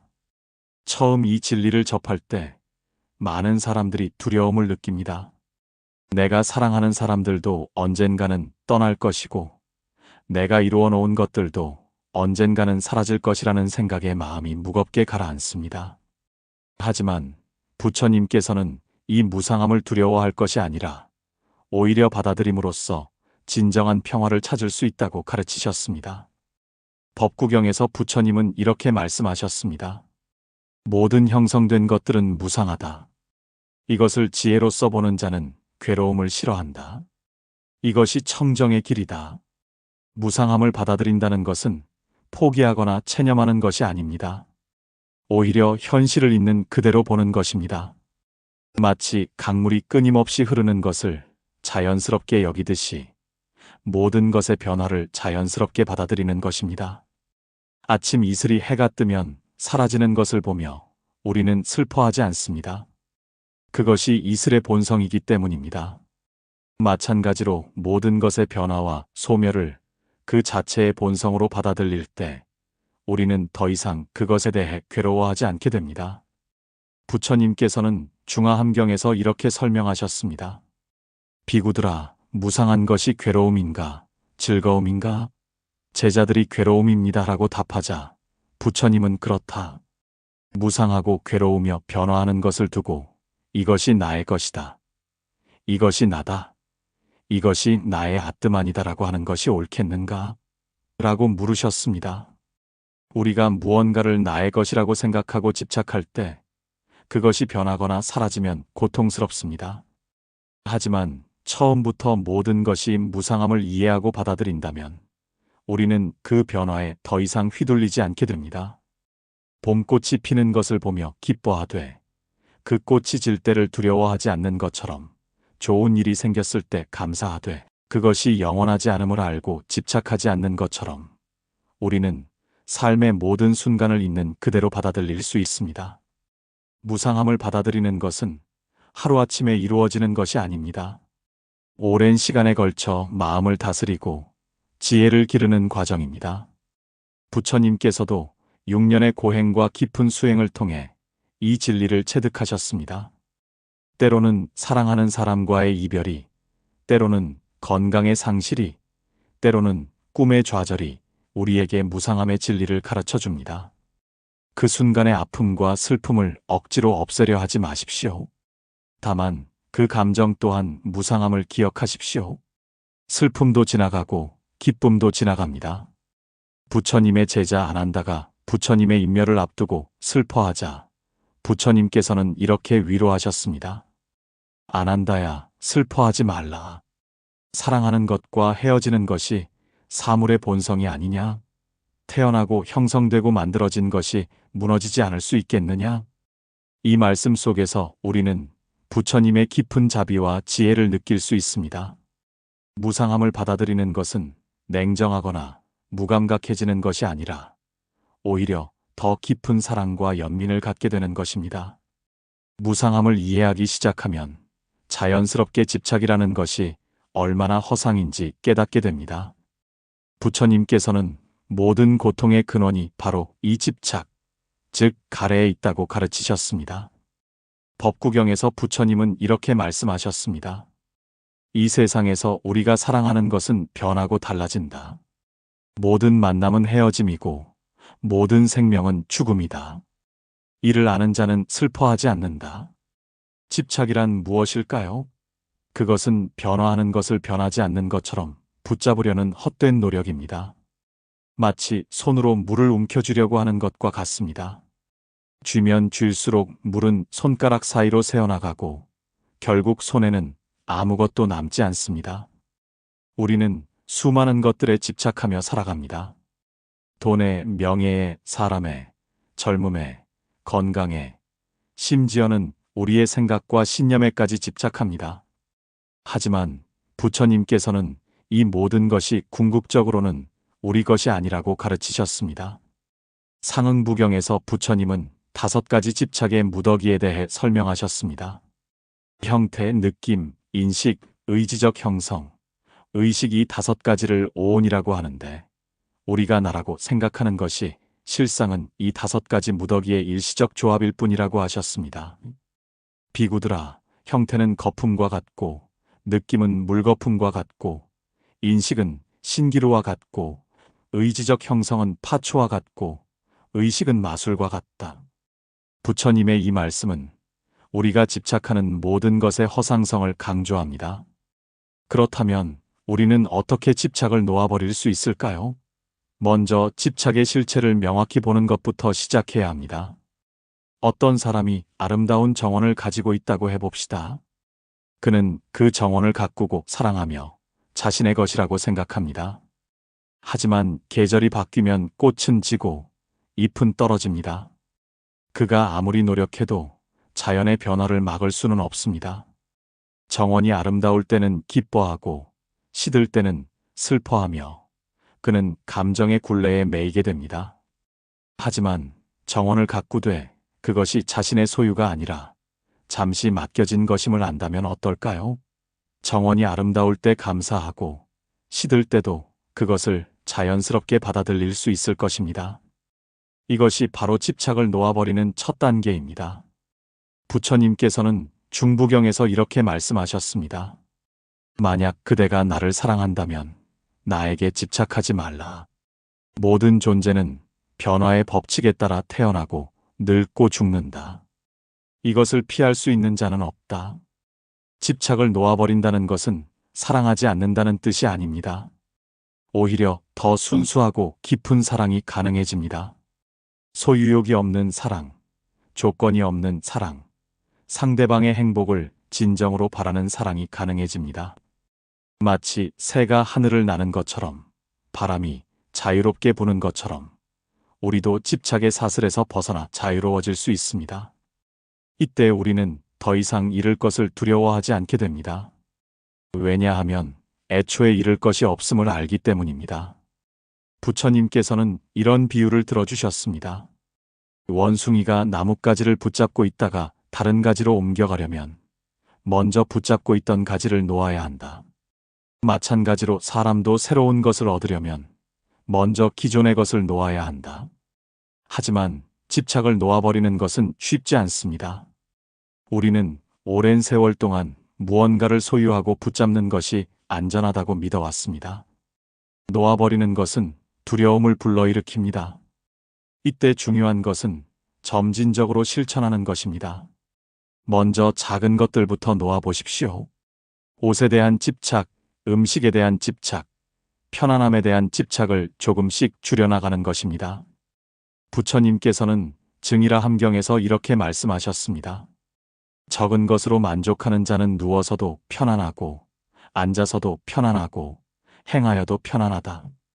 많은 것을 바라는 자는 항상 괴로움에 시달린다. 집착을 놓아버리는 또 다른 방법은 무상함을 명상하는 것입니다. 호흡을 관찰하면서 들숨과 날숨이 계속 변한다는 것을 느껴보십시오. 생각을 관찰하면서 생각이 일어났다가 사라지는 것을 지켜보십시오. 감정을 관찰하면서 기쁨과 슬픔이 모두 일시적임을 체험해 보십시오. 이런 명상을 통해 우리는 모든 것이 끊임없이 변화하고 있음을 직접 경험하게 됩니다. 그리고 이 변화 속에서 변하지 않는 것을 붙잡으려 하는 것이 얼마나 무의미한지 깨닫게 됩니다. 화엄경에서는 이렇게 표현합니다. 마음이 없는 곳에 법이 있고 법이 없는 곳에 마음이 있다. 마음과 법이 모두 공하니 이것이 참된 해탈이다. 집착을 놓아버리는 것은 공허함을 의미하지 않습니다. 오히려 더 충만한 삶을 살 수 있게 해줍니다. 소유에 대한 욕망이 사라지면 존재 자체의 기쁨을 느낄 수 있습니다. 무언가를 얻으려는 조급함이 사라지면 현재 순간의 평화를 맛볼 수 있습니다. 부처님께서는 열반을 설명하며 이렇게 말씀하셨습니다. 가래가 소멸하면 집착이 소멸하고, 집착이 소멸하면 존재가 소멸하고, 존재가 소멸하면 태어남이 소멸한다. 이것이 일체 괴로움의 완전한 소멸이다. 이는 삶을 부정하는 것이 아니라 괴로움의 원인을 제거하여 진정한 자유와 평화를 얻는 것을 의미합니다. 무상함을 받아들이고 집착을 놓아버리면 우리는 자연스럽게 현재 순간의 소중함을 발견하게 됩니다.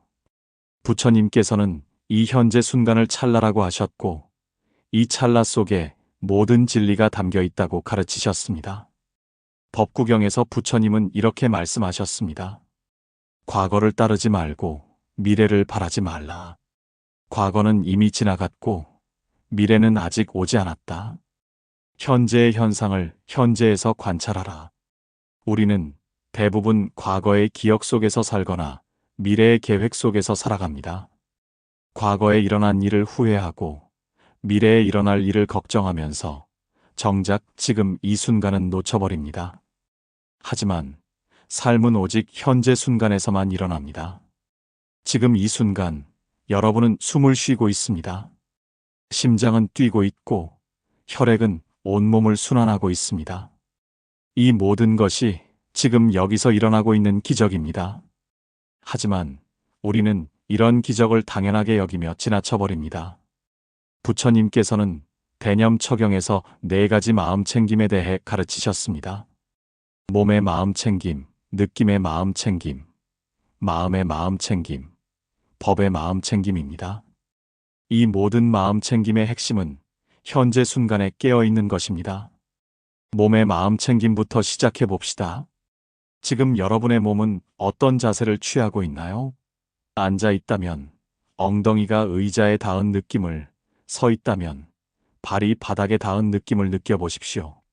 이런 단순한 감각에 주의를 기울이는 것만으로도 우리는 현재 순간으로 돌아올 수 있습니다. 부처님께서는 이렇게 말씀하셨습니다. 비구가 걸을 때는 나는 걷는다고 분명히 알고, 설 때는 나는 선다고 분명히 알고, 앉을 때는 나는 앉는다고 분명히 알고, 누울 때는 나는 눕는다고 분명히 안다. 이것이 바로 현재 순간의 마음챙김입니다. 특별한 것을 할 필요가 없습니다. 단지 지금 하고 있는 일에 온전히 집중하는 것입니다. 차를 마실 때는 차의 온도와 맛을 느끼고, 걸을 때는 발걸음의 리듬을 느끼고, 말할 때는 자신의 목소리를 들어보십시오. 이런 단순한 행위들이 모두 현재 순간의 수행이 됩니다. 느낌의 마음챙김은 즐거움, 괴로움, 그리고 즐겁지도 괴롭지도 않은 중성적 느낌을 있는 그대로 관찰하는 것입니다. 우리는 보통 즐거운 느낌에는 집착하고 괴로운 느낌은 피하려고 합니다. 하지만 부처님께서는 모든 느낌이 무상함을 가르치셨습니다. 즐거운 느낌을 느낄 때는 즐거운 느낌을 느끼고 있다고 분명히 알고, 괴로운 느낌을 느낄 때는 괴로운 느낌을 느끼고 있다고 분명히 안다.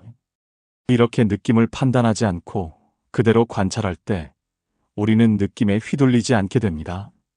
마음의 마음챙김은 마음의 상태를 관찰하는 것입니다. 마음이 욕망으로 가득할 때는 그것을 알아차리고, 성내는 마음일 때는 그것을 알아차리고, 어리석은 마음일 때는 그것을 알아차립니다. 또한 마음이 고요하고 평온할 때도 그것을 알아차립니다. 부처님께서는 상응부경에서 이렇게 말씀하셨습니다. 마음을 아는 자는 마음에 속지 않는다. 마음의 본성을 아는 자는 마음의 노예가 되지 않는다. 마음은 끊임없이 변합니다. 한순간 기쁘다가도 다음 순간 슬프고, 한순간 평온하다가도 다음 순간 불안합니다. 이런 마음의 변화를 그대로 관찰하다 보면 우리는 마음의 무상함을 직접 체험하게 됩니다. 현재 순간에 머물면서 우리가 발견하는 것은 깊은 평온입니다. 과거를 후회하지 않고 미래를 걱정하지 않을 때 마음은 자연스럽게 고요해집니다. 이 고요함 속에서 우리는 진정한 자신을 만나게 됩니다. 부처님께서는 이를 정멸이라고 하셨습니다. 모든 번뇌가 고요해진 상태, 모든 갈등이 해소된 상태를 의미합니다. 이는 죽음이나 무감각을 의미하는 것이 아니라 살아있으면서도 완전히 평안한 상태를 말합니다. 중부경에서 부처님은 이렇게 표현하셨습니다. 정신이 고요하고 청정하며 티 없이 깨끗하고 번뇌가 없고 유연하며 활동적이고 견고하며 흔들리지 않을 때 그 정신을 지혜의 완성으로 향하게 한다. 현재 순간의 평온을 경험하는 가장 좋은 방법 중 하나는 호흡 명상입니다. 부처님께서는 아나파나사티경에서 호흡에 대한 마음 챙김을 상세히 가르치셨습니다. 들숨이 길 때는 들숨이 길다고 분명히 알고 들숨이 짧을 때는 들숨이 짧다고 분명히 안다. 날숨이 길 때는 날숨이 길다고 분명히 알고 날숨이 짧을 때는 날숨이 짧다고 분명히 안다. 호흡은 항상 현재 순간에 일어납니다. 과거의 호흡도 미래의 호흡도 없습니다. 오직 지금 이 순간의 호흡만 있을 뿐입니다. 따라서 호흡에 주의를 기울이는 것은 자연스럽게 현재 순간으로 돌아오는 방법입니다. 호흡을 관찰하다 보면 우리는 호흡의 무상함을 발견하게 됩니다. 들숨과 날숨이 계속 변하고 깊었다가 얕았다가 하며 잠시 멈췄다가 다시 시작합니다. 이 모든 변화를 그대로 관찰하면서 우리는 변화 자체에 친숙해집니다. 현재 순간의 평온은 특별한 조건이 필요하지 않습니다. 조용한 곳에서만 가능한 것이 아니라 시끄러운 곳에서도 바쁜 일상 속에서도 가능합니다. 중요한 것은 지금 이 순간에 깨어 있는 것입니다. 부처님께서는 이렇게 말씀하셨습니다. 과거는 이미 사라졌고 미래는 아직 오지 않았다. 현재의 법을 현재에서 관찰하여 흔들리지 않고 동요하지 않는 자만이 지혜를 얻는다. 무상함을 받아들이고 현재 순간의 평온을 경험하면 우리 마음에는 자연스럽게 자비와 연민이 꽃피게 됩니다. 부처님께서는 지혜와 자비가 수레의 두 바퀴와 같아서 둘 다 있어야 깨달음의 길을 제대로 갈 수 있다고 가르치셨습니다. 법구경에서 부처님은 이렇게 말씀하셨습니다. 모든 존재는 행복하기를 원하고 괴로움을 피하고 싶어 한다. 자신을 사랑하는 마음으로 다른 존재를 해치지 말라. 무상함을 깨달으면서 우리는 중요한 사실을 발견하게 됩니다. 나만 무상함 속에서 살아가는 것이 아니라 모든 존재가 똑같이 무상함 속에서 살아간다는 것입니다. 모든 사람이 나처럼 늙고 병들고 죽음을 맞이해야 합니다. 모든 사람이 나처럼 사랑하는 이와 헤어지는 아픔을 겪어야 합니다. 이 깨달음은 우리 마음에 깊은 연민을 불러일으킵니다. 다른 사람들이 무상함을 받아들이지 못하고 괴로워하는 모습을 보면 마치 자신의 과거 모습을 보는 것 같아서 가슴이 아픕니다. 동시에 그들을 도와주고 싶은 마음이 저절로 생겨납니다. 부처님께서는 자비경에서 이렇게 말씀하셨습니다. 어머니가 목숨을 걸고 외아들을 보호하듯이 모든 존재에 대해 한량없는 마음을 닦아야 한다. 온 세상에 대해 한량없는 자비의 마음을 닦아야 한다. 자비란 무엇일까요? 자는 기쁨을 주고자 하는 마음이고 비는 괴로움을 덜어주고자 하는 마음입니다. 이 두 마음이 합쳐져서 자비가 됩니다. 자비는 단순한 동정심이나 연민과는 다릅니다. 그것은 모든 존재의 행복을 진심으로 바라는 적극적인 사랑입니다. 무상함을 깨달은 사람의 자비는 특별합니다. 조건이 없고 차별이 없으며 기대가 없습니다. 상대방이 나에게 좋은 일을 해주었기 때문에 사랑하는 것이 아니라 그 존재 자체를 사랑합니다. 상대방이 바뀌기를 바라면서 사랑하는 것이 아니라 있는 그대로를 받아들이며 사랑합니다. 부처님께서는 수타니파타에서 이렇게 노래하셨습니다. 서 있을 때든, 걸어갈 때든, 앉아 있을 때든, 누워 있을 때든, 깨어있는 한 자비의 마음을 확고히 하라. 이것이 이 세상에서 가장 고귀한 경지이다. 자비를 실천하는 것은 거창한 일이 아닙니다. 일상생활에서 만나는 사람들에게 따뜻한 말 한마디를 건네는 것, 힘들어하는 사람을 위로하는 것, 화를 내는 대신 이해하려고 노력하는 것, 이 모든 것이 자비의 실천입니다. 때로는 자비를 베풀기 어려운 상황이 있습니다. 나에게 상처를 준 사람, 나를 미워하는 사람, 나와 다른 생각을 가진 사람들에게 자비를 베푸는 것은 쉽지 않습니다. 하지만 바로 이럴 때 무상함의 지혜가 도움이 됩니다. 그 사람도 나처럼 무상함 속에서 살아가고 있습니다. 그 사람의 화도, 미움도, 고집도 모두 무상합니다. 언젠가는 변할 것이고, 언젠가는 사라질 것입니다. 이를 알면 그 사람의 현재 모습에 너무 집착하지 않게 됩니다. 부처님께서는 중부경에서 이렇게 말씀하셨습니다. 누군가가 나에게 해를 끼치더라도 내가 그 때문에 마음을 어지럽힌다면 나는 이 가르침을 저버리는 것이다. 자비는 약함이 아니라 강함입니다. 상대방의 공격에 맞서 싸우는 것보다 그 공격을 자비로 감싸는 것이 훨씬 더 큰 용기를 필요로 합니다. 복수하고 싶은 마음을 누르고 용서하는 것이 훨씬 더 어려운 일입니다. 하지만 자비는 우리에게 진정한 자유를 가져다 줍니다. 미움과 원망에 사로잡혀 있을 때 우리는 그 감정의 노예가 됩니다. 자비를 베풀 때 우리는 그 감정으로부터 해방됩니다. 부처님께서는 이런 비유를 들어주셨습니다. 미움은 미움으로 해결되지 않고 오직 사랑으로만 해결된다. 이것은 영원한 진리이다. 자비를 기르는 가장 좋은 방법 중 하나는 자비 명상입니다. 먼저 자신에게 자비를 베푸는 것부터 시작합니다. 내가 행복하기를, 내가 괴로움에서 벗어나기를, 내가 평안하기를 이렇게 자신을 위해 기도합니다. 자신에게 자비를 베푸는 것이 익숙해지면 사랑하는 사람들에게로 범위를 넓혀 나갑니다. 가족, 친구, 동료들을 위해 같은 기도를 합니다. 그 다음에는 중성적인 사람들, 즉 별로 친하지도 않고 미워하지도 않는 사람들을 위해 기도합니다. 가장 어려운 단계는 자신에게 해를 끼친 사람들을 위해 기도하는 것입니다.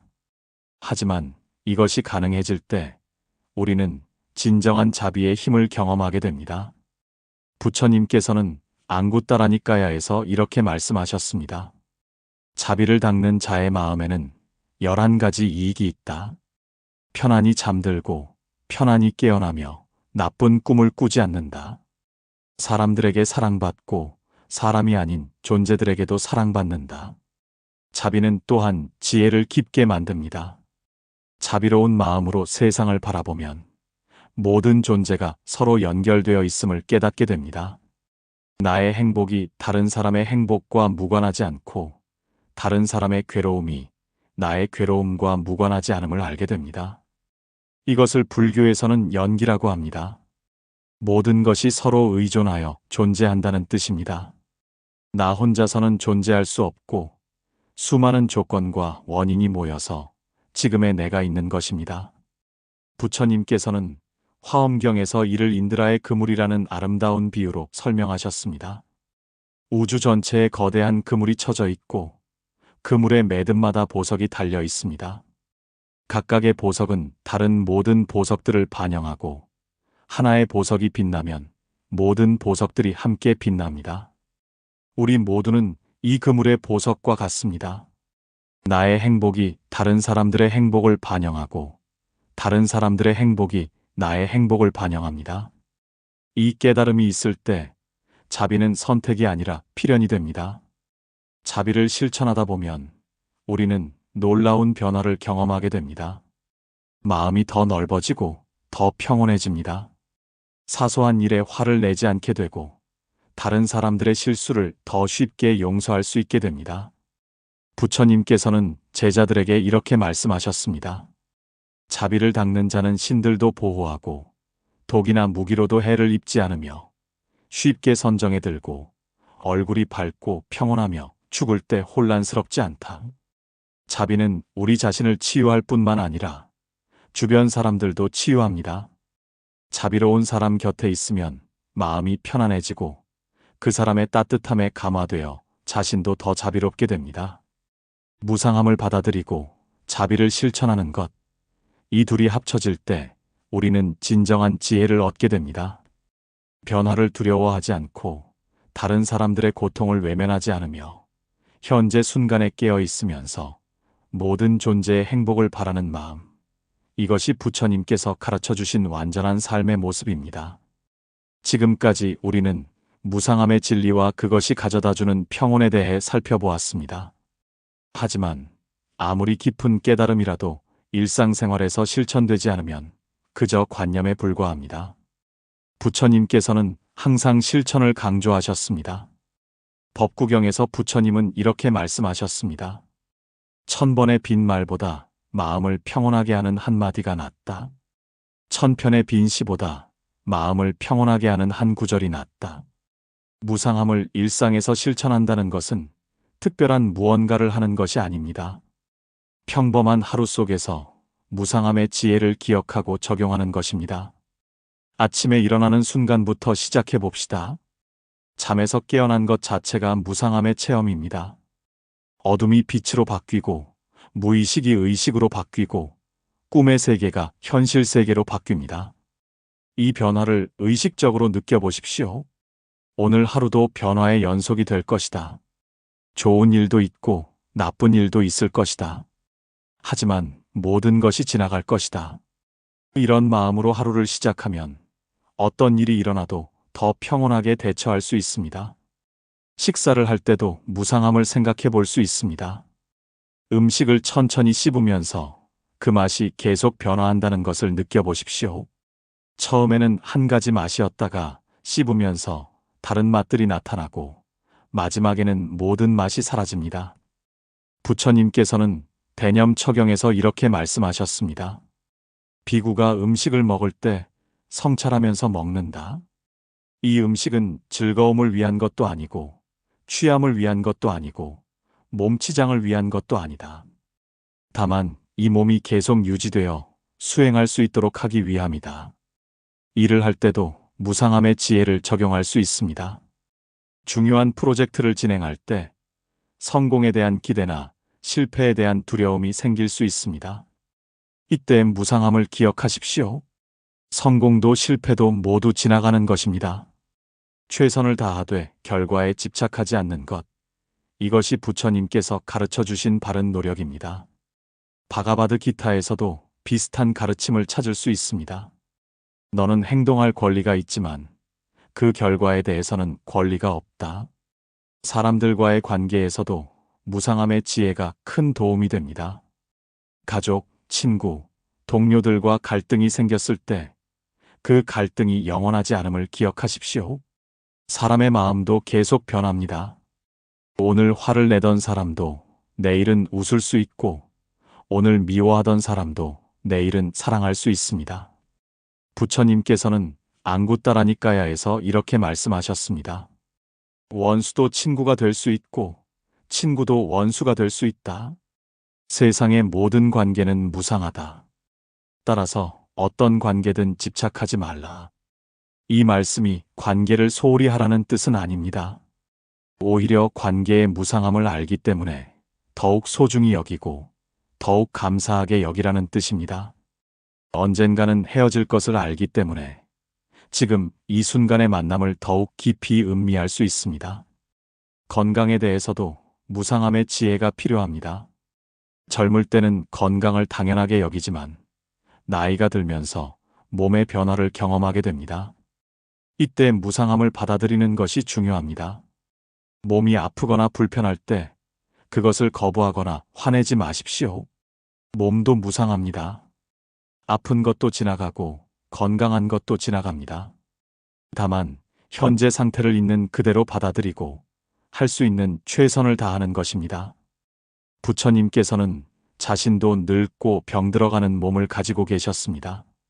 장하함경에서 부처님은 이렇게 말씀하셨습니다. 이 몸은 낡은 수레와 같다. 조심스럽게 다루어야 겨우 움직일 수 있다.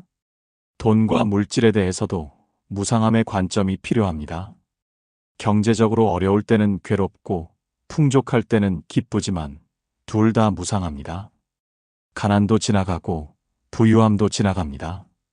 중요한 것은 현재 가진 것에 감사하고 없는 것에 대해 과도하게 걱정하지 않는 것입니다.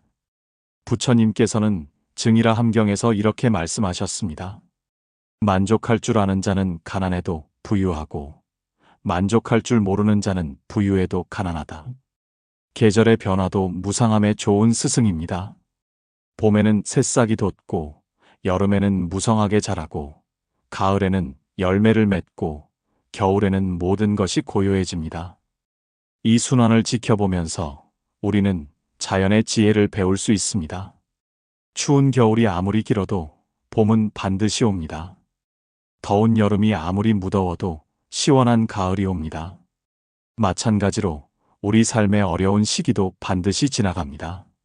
일상에서 무상함을 실천하는 또 다른 방법은 물건들에 대한 태도를 바꾸는 것입니다. 우리가 소유한 물건들도 모두 무상합니다. 새로 산 옷도 언젠가는 낡아지고 아름다운 꽃도 언젠가는 시들고 견고한 집도 언젠가는 허물어집니다. 이를 알면 물건에 과도하게 집착하지 않게 됩니다. 물건이 망가지거나 잃어버려도 크게 화내지 않게 됩니다. 물건은 그저 잠시 우리가 사용하는 것일 뿐입니다. 부처님께서는 비나야에서 승려들에게 이렇게 가르치셨습니다. 이 세 가지 가사는 너의 것이 아니다. 잠시 맡겨진 것일 뿐이다. 집착하지 말고 아낄 줄 알되 매달리지는 말라. 감정에 대해서도 무상함의 지혜가 필요합니다. 기쁨도 슬픔도 모두 지나갑니다. 기쁠 때는 그 기쁨을 충분히 느끼되 그것이 영원하지 않음을 알고, 슬플 때는 그 슬픔을 억누르지 않되 그것도 지나갈 것임을 아는 것입니다. 감정을 물의 흐름에 비유할 수 있습니다. 물이 돌을 만나면 잠시 소용돌이치지만 곧 다시 자연스럽게 흘러갑니다. 감정도 마찬가지입니다. 어떤 자극을 받으면 잠시 격해지지만 시간이 지나면 다시 고요해집니다. 부처님께서는 상응부경에서 이렇게 말씀하셨습니다. 감정을 억누르지도 말고 감정에 휘둘리지도 말라. 감정을 있는 그대로 관찰하라. 그러면 감정의 무상함을 알게 될 것이다. 잠자리에 들 때도 무상함을 생각해 볼 수 있습니다. 하루가 저물고 밤이 오는 것도 무상함의 체험입니다. 오늘 하루 동안 경험한 모든 것들을 되돌아보며 그 모든 것이 지나가는 것임을 느껴보십시오. 내일 또 새로운 하루가 시작되겠지만 그 하루도 지나갈 것입니다. 이렇게 하루하루를 무상함의 지혜로 살아간다면 우리는 점점 더 평온하고 자유로운 삶을 살 수 있게 됩니다. 부처님께서는 장하함경에서 이렇게 말씀하셨습니다. 하루를 살더라도 무상함을 깨달으며 사는 것이 100년을 살더라도 무상함을 모르고 사는 것보다 낫다. 무상함을 일상에서 실천하는 것은 특별한 능력이 필요한 것이 아닙니다. 다만 깨어있는 마음, 열린 마음, 감사하는 마음만 있으면 됩니다. 이 마음들이 자연스럽게 우리를 무상함의 지혜로 인도해 줄 것입니다. 긴 여행을 마치며 우리는 다시 처음 자리로 돌아왔습니다. 무상함을 받아들일수록 평온해진다는 주제로 시작한 이 대화가 이제 끝을 향해 가고 있습니다. 하지만 이 끝 또한 무상합니다. 진정한 끝은 없고 다만 변화가 있을 뿐입니다. 부처님께서는 법구경에서 이렇게 말씀하셨습니다. 만법은 마음이 앞서가고 마음이 주인이며 마음으로 이루어진다. 청정한 마음으로 말하고 행동하면 행복이 그림자처럼 따라온다. 무상함을 받아들이는 것은 결국 마음의 문제입니다. 같은 상황이라도 마음이 어떤 상태에 있느냐에 따라 평온할 수도 괴로울 수도 있습니다. 무상함의 지혜는 우리 마음을 평온한 상태로 이끌어줍니다. 이 지혜를 통해 우리는 삶의 진정한 의미를 발견하게 됩니다. 영원한 것을 추구하느라 현재를 놓치지 않고 변하지 않는 것을 붙잡으려 하느라 지금 주어진 아름다움을 놓치지 않게 됩니다. 벚꽃이 아름다운 이유는 그것이 영원하기 때문이 아니라 짧은 시간 동안만 피어 있기 때문입니다. 우리의 삶도 마찬가지입니다. 한정된 시간이기 때문에 더욱 소중하고 변화하기 때문에 더욱 의미가 있습니다. 부처님께서는 디가니까야에서 이렇게 말씀하셨습니다. 모든 것은 무상하다. 부지런히 정진하라. 이 마지막 말씀 속에는 무상함에 대한 두려움이 아니라 무상함을 받아들이는 자의 힘찬 의지가 담겨 있습니다. 무상함을 받아들이는 것은 포기가 아니라 새로운 시작입니다. 낡은 집착들을 버리고 새로운 자유를 얻는 것입니다. 과거의 상처에 매이지 않고 미래의 불안에 휘둘리지 않으며 오직 현재 순간에 충실하게 사는 것입니다. 이 순간에도 여러분의 호흡은 계속되고 있습니다. 들숨과 날숨이 끊임없이 변화하면서 생명을 이어가고 있습니다. 이 호흡처럼 우리의 삶도 변화 속에서 계속 이어집니다. 무상함을 받아들인다는 것은 이 변화의 흐름에 자연스럽게 몸을 맡기는 것입니다. 강물이 바위를 만나면 잠시 머뭇거리지만 결국 바위를 감싸 안으며 흘러가듯이 우리도 삶의 장애물들을 지혜와 자비로 감싸 안으며 나아갈 수 있습니다. 부처님께서는 열반경에서 이렇게 말씀하셨습니다. 모든 괴로움의 소멸, 그것이 평화이다. 이 평화는 아무것도 없는 공허함이 아니라 모든 것을 있는 그대로 받아들이는 충만함입니다. 무상함을 받아들이는 삶은 깊은 감사로 가득합니다. 모든 것이 지나가는 것이기 때문에 더욱 소중하고 모든 만남이 일시적이기 때문에 더욱 의미가 있습니다. 이 감사의 마음이 우리를 진정한 평화로 이끌어줍니다. 오늘 이 대화를 마치며 여러분이 일상으로 돌아가더라도 이 지혜를 기억하시기 바랍니다. 힘들 때는 이것도 지나갈 것이다라고 생각하시고 기쁠 때는 이 순간에 감사하다라고 생각하십시오. 부처님의 가르침은 2500년 전에 주어진 것이지만 그 진리는 지금도 여전히 유효합니다. 무상함의 진리는 시대를 초월한 지혜이며 모든 사람에게 평등하게 주어진 해탈의 길입니다.